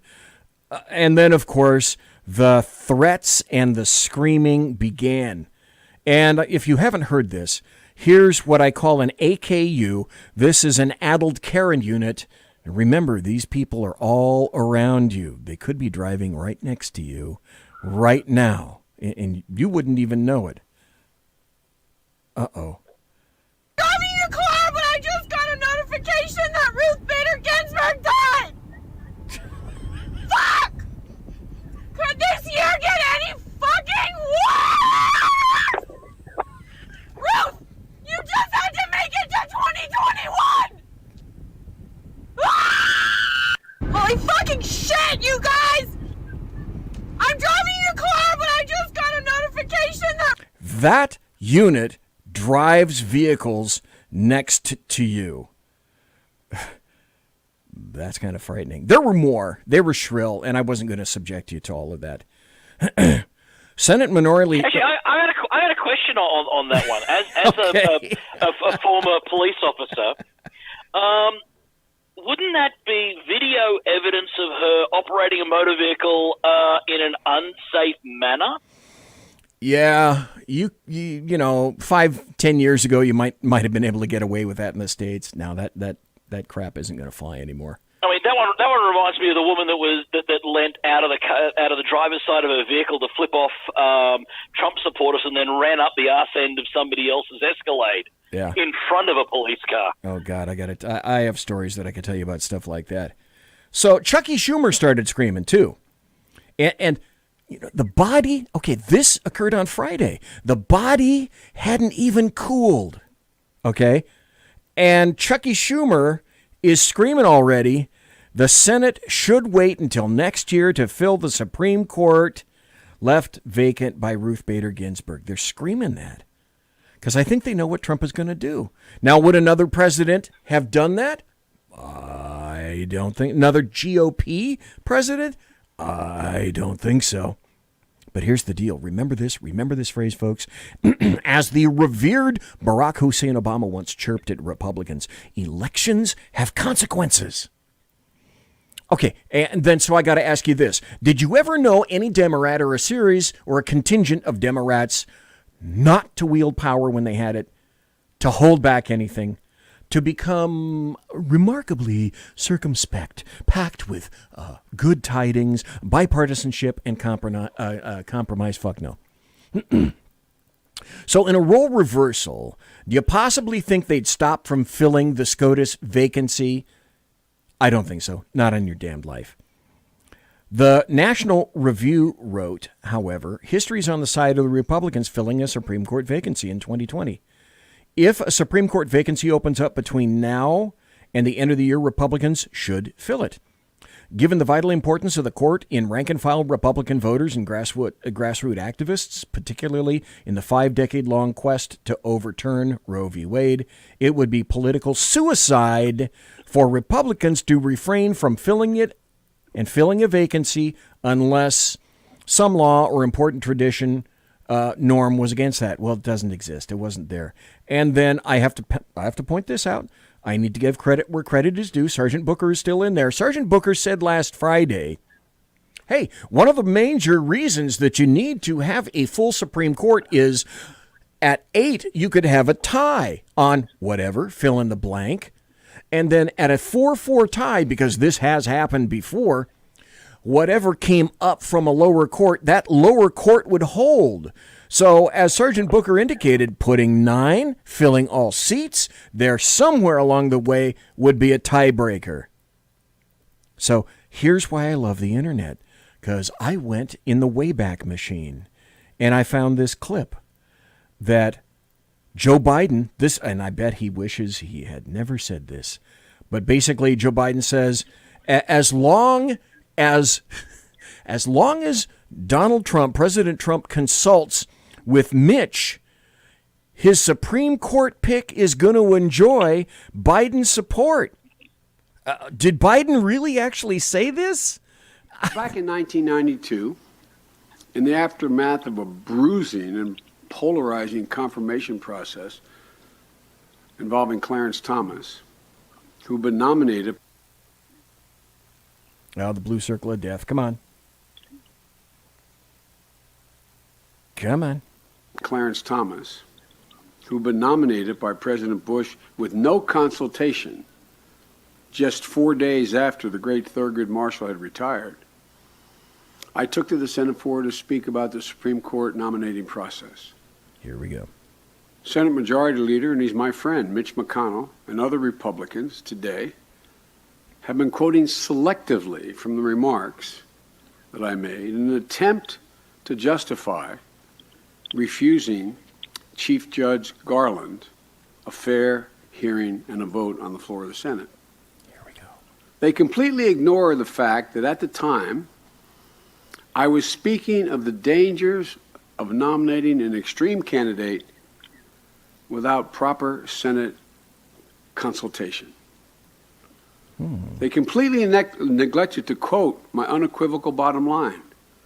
So let me set the record straight, as they say. I said, and I quote, if the president consults and cooperates with the Senate or moderates his selections, then his nominees may enjoy my support, as did Justice Kennedy and Justice Souter. And guess what's happening? Just like he demanded, Trump is consulting with the Senate. Yeah, so President Trump did consult with the Senate. Check and mate. But I had to play this. Anybody remember what happened with Clarence Thomas in 1991? Oh, that's right. He was talking to whom? That's right, Joe Biden. Committee will please come to order. Judge, it's a tough day and tough night for you, I know. Let me ask, do you have anything you'd like to say before we begin? I understand that your preference is, which is totally and completely understandable, that we go 1 hour tonight, 30 minutes on each side. Am I correct in that? That's right. Do you have anything you'd like to say? Senator, I would like to start by saying unequivocally, uncategorically, that I deny each and every single allegation against me today that suggested in any way that I had conversations of a sexual nature or about pornographic material with Anita Hill, that I ever attempted to date her, that I ever had any personal sexual interest in her, or that I in any way ever harassed her. A second, and I think more important point, I think that this today is a travesty. Here we go. I think that it is disgusting. I think that this hearing should never occur in America. This is a case in which this sleaze, this dirt, was searched for by staffers of members of this committee, was then leaked to the media and this committee and this body validated it and displayed it at prime time over our entire nation, how would any member on this committee, any person in this room, or any person in this country would like sleaze said about him or her in this fashion, or this dirt dredged up, and this gossip and these lies displayed in this manner? How would any person like it?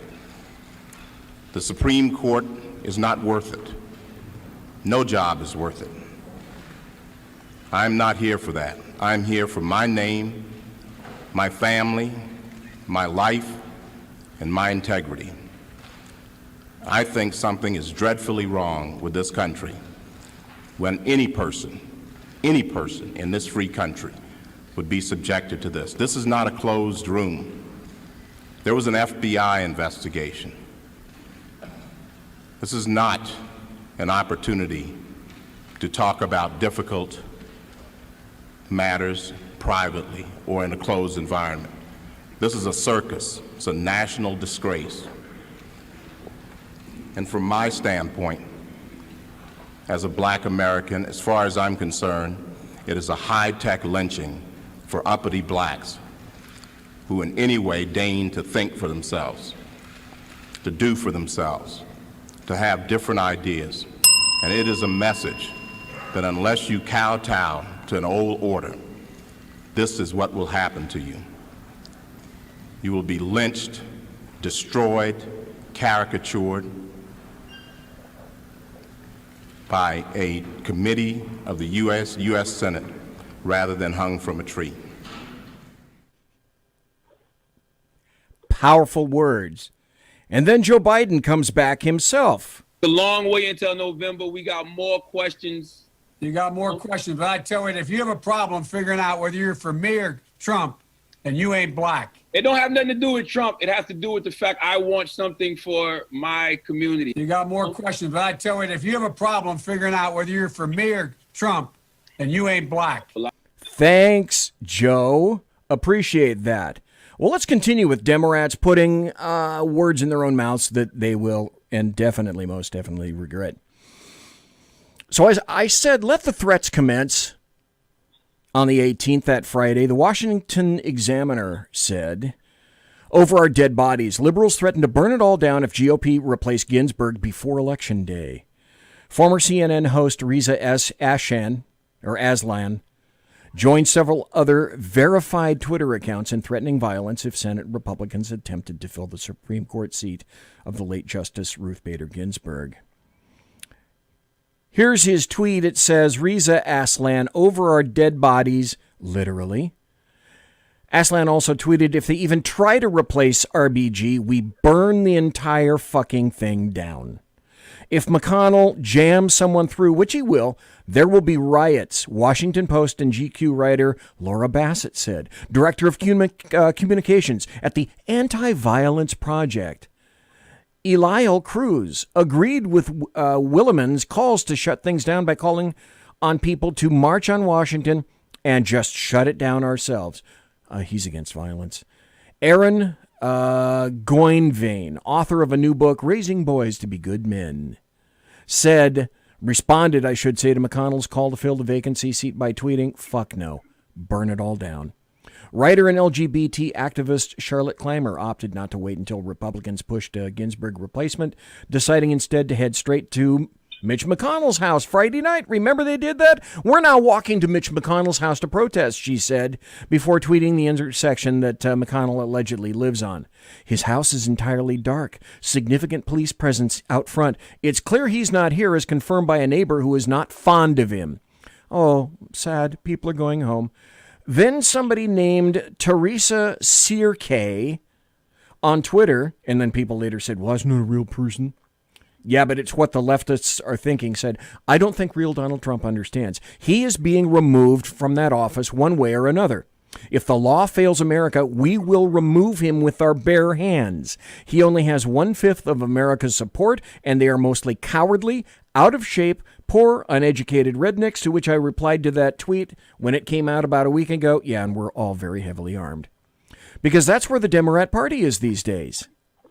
Then the standard Mark I, Model I Jaffers, just another fucking rhino, that's what I call a Jaffer, they weighed in. Senate Republicans Lisa Murkowski and Senate Republican Susan Collins. They both said they would not support filling a SCOTUS vacancy this close to the election. Good to know. Nancy Pelosi weighed in. Now I want you to listen very carefully to this. This is when she's talking with George Stephanopoulos, and towards the end of it, listen very closely. Now she appears to be kind of cogent. Maybe the gin wasn't kicking in yet. But then things kind of go off the script. So what can you do then? Some have mentioned the possibility, if they try to push through a nominee in a lame duck session, that you and the House could move to impeach President Trump or Attorney General Barr as a way of stalling and preventing the Senate from acting on this nomination. Well, we have our options. We have arrows in our quiver that I'm not about to discuss right now. But the fact is, we have a big challenge in our country. This president has threatened to not even accept the results of the election with statements that he and his henchmen have made. So right now, our main goal, and I think Ruth Bader Ginsburg would want that to be, would be to protect the integrity of the election as we protect the American people from the coronavirus. Okay, stop. Remember, she said Ruth Bader Ginsburg would want it the way that we want it right now. Remember that. And I have faith in the American people on this Sunday morning. I hope and pray we have a vaccine and that it will be soon, but it must be safe and efficacious when we do, not one day sooner. Okay, we transitioned from Ruth Bader Ginsburg to Wuhan 19. How'd that happen? Not one day later than that. But the fact is, this administration has been a total failure in protecting the health and well-being of the American people, and it has had an impact on our economy. The lives, the livelihood, and the life of our democracy are threatened by this administration. So again, when people say, what can I do?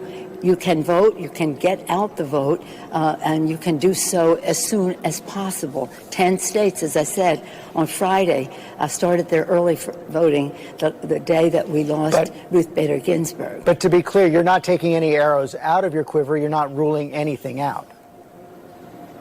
Wait for it. Good morning. Sunday morning. We have a responsibility. We take an oath to protect and defend the Constitution of the United States. We have a responsibility to meet the needs of the American people. That is, when we weigh the equities of protecting our democracy. Good morning. Sunday morning. You should have seen the look on George Stephanopoulos' face. Okay. Not long ago, Joe Biden said himself the American people deserve a fully staffed court. People deserve a fully staffed court of 9. The president nominates, and then the Senate advises and consents or not, but they go forward with the process. What we're seeing here, and I hope this is temporary, is a disrespect for the Constitution. The Constitution is 100% clear. The President of the United States has the right to nominate someone to be a justice of the Supreme Court. Senate's function is to hold hearings and to vote. The blockade on filling a naturally occurring vacancy, in my view, is harmful to the independence of the Article III branch. You cannot keep a seat on the Supreme Court, which represents all of us. You cannot keep it vacant against the Constitution. You can't keep it vacant. Everything they can to avoid acknowledging the legitimacy of our democratically elected president. The American people expect the president's nominee to be given a fair hearing and a timely vote in the Senate. Every day that goes by without a 9th justice is another day the American people's business is not getting done. I say to you, do your job vote for a Supreme Court nominee.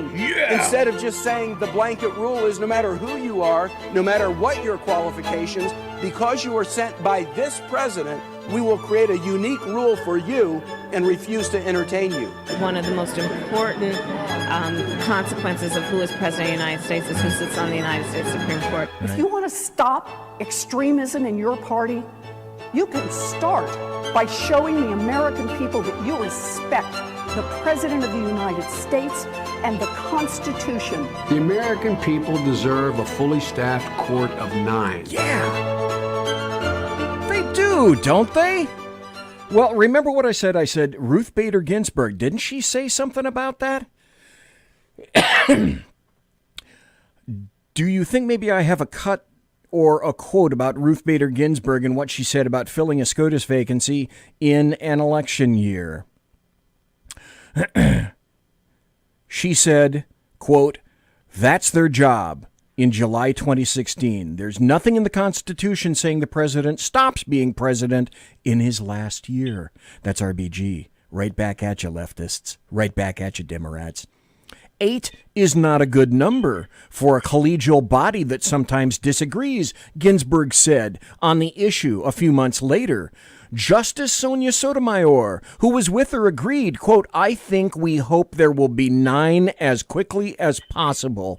What we do is automatically affirm the decision of the court below. No opinion is written, no reasons are given, and the affirmance has no precedential value," Ginsburg explained. "It's just as though we denied review." And then RBG said on CNBC, she said she opposes. This was July of last year. RBG said she opposes proposals from 2020 Democrats to expand the Supreme Court. She said, quote, "It would be that one side saying, when we're in power, we're going to enlarge the number of judges so we would have more people who would vote the same way we want them to." She told that to NPR in an interview that aired. 9 seems to be a good number, she said. It's been that way for a long time. So several Democrat candidates have said they're open to increasing the size of the 9-justice court. That's called court packing. Imagine that. But guaranteed, very, very, very guaranteed, you've never heard any of those stories or heard those audio cuts from the American media maggots. That is purposeful.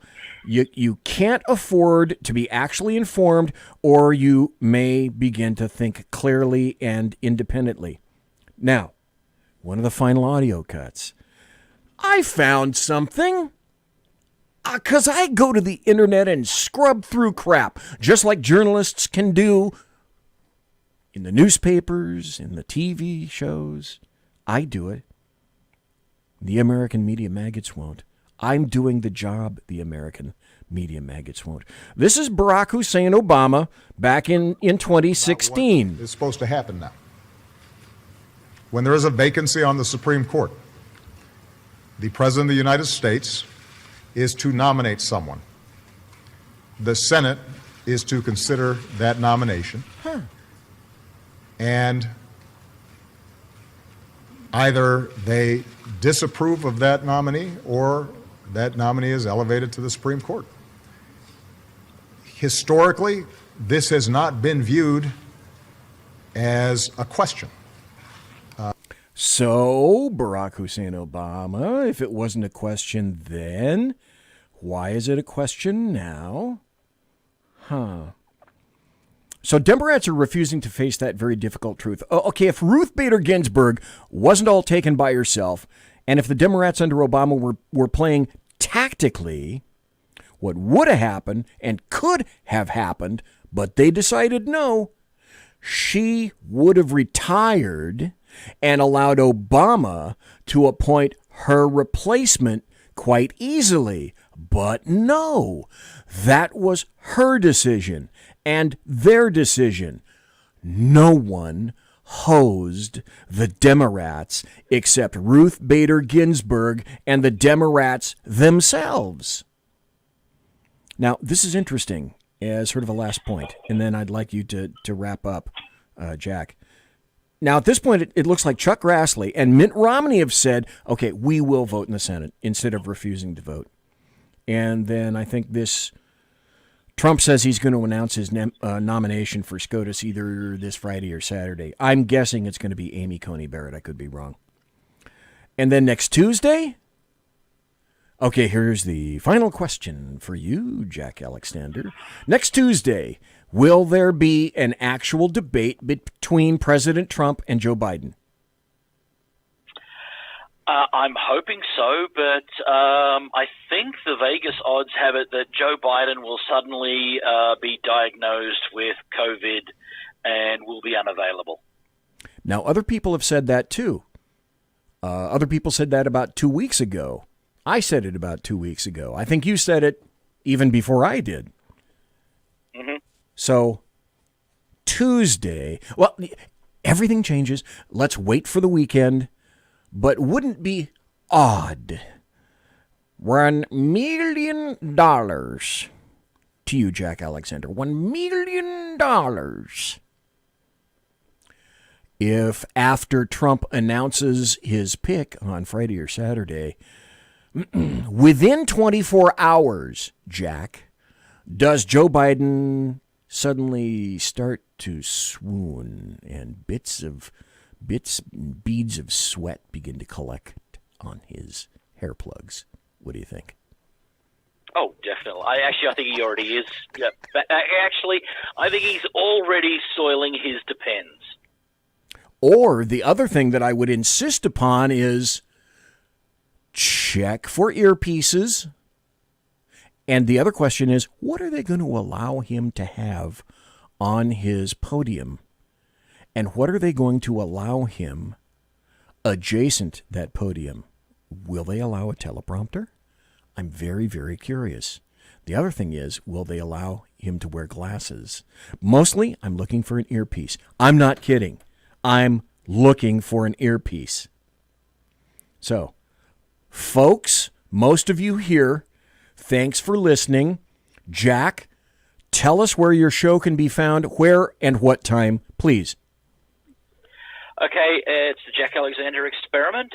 You can find it on via my pages on Facebook, YouTube, Parler, and Megabook. The audio is available wherever good podcasts can be found. You can check out the website, www.jackalexanderexperiment.com. If you haven't seen my video on asking for asylum, please email asylum@jackalexanderexperiment.com and I will send you to the links. I have posted the links in both the Facebook and SHR media chats, but I will do that again. And I'm asking people to take a look at it, and if you feel the calling within you, respectfully send those to your federal Congress people and senators. Respectfully ask them to help get involved, to help push the State Department to get the embassy here in Australia to help us with amnesty, so we can get out of here, so I can get my family out of here to safety.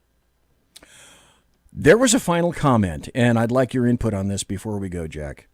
I'm looking at Facebook chat, and Jimmy Collins said it will be a virtual debate. I have not heard that. So does anybody know? Jimmy Collins says that in Facebook chat. Is it going to be a virtual debate? Is that what the rules are? I thought it was going to be in person. Anybody else have an update? Or is that going to be a last second kind of thing where suddenly Biden's team says, we'll debate on Tuesday, but it's going to have to be from Joe in his basement. Then Joe is going to be a cheating motherfucker. Guaranteed. He'll be on prompter, earpiece, and people will be feeding him cards, and he'll probably be on meth or crack, one of the two, to keep him up. Yeah, I think that's a distinct possibility. I mean, they've probably already sent the questions, so that his team is already prepped, so he doesn't look like an absolute doofus. And then can you imagine the cheating that will occur if it's a virtual debate? OMG. All right. Jack, thanks for being here. I greatly appreciate it. We will have to obviously do it again. I'm working right now to get Star Parker on the show. I'm working to get Eric Regard on the show. I'm also working to get the SHR's very own Shannon Wright back on the show. She's at wrightformaryland.com. Wrightformaryland.com. She's running for mayor of Baltimore, and she could always use whatever you can throw at her. I've thrown a couple of $100 at her myself, so I don't just advocate this, but she's running for mayor of Baltimore. She's a God-fearing woman, and especially if she gets to be mayor of Baltimore, all the citizens of Baltimore better watch out, because you will be towing her line. Definitely. Hit her, give her some cash. That's it for me. Jack Alexander, thank you ever so kindly again for being here.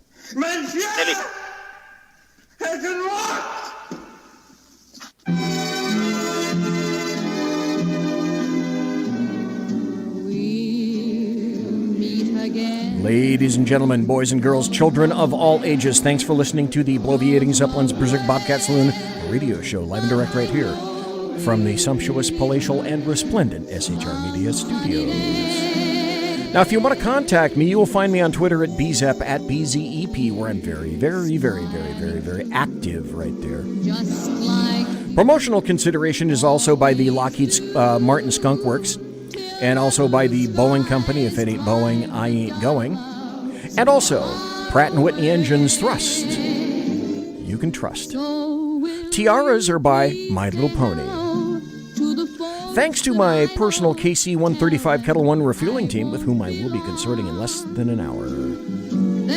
Thanks for Jack Alexander's presence here tonight. Thanks for everybody listening live in Facebook. Also, thanks for being in Facebook chat. Folks, thank you for watching on YouTube. Thanks for listening on shrmedia.com, and thanks for being in the shrmedia.com chat room, where we have only the finest of Corinthian leather. God bless. Take care. Be safe. See you Tuesday. Everybody quiet down now and get some sleep. Night, everybody. Good night, Mama. Good night, Ben. Good night, everyone. Good night, Mama. Good night, Daddy. Good night, children. Good night, Daddy. Good night, Elizabeth. Good night, John Boy. Good night, Jim Bob. Good night, Jim Bob. Good night, Jim Bob. What's going on? I was asleep. What's everybody doing? Good night, Good night, Jim Bob.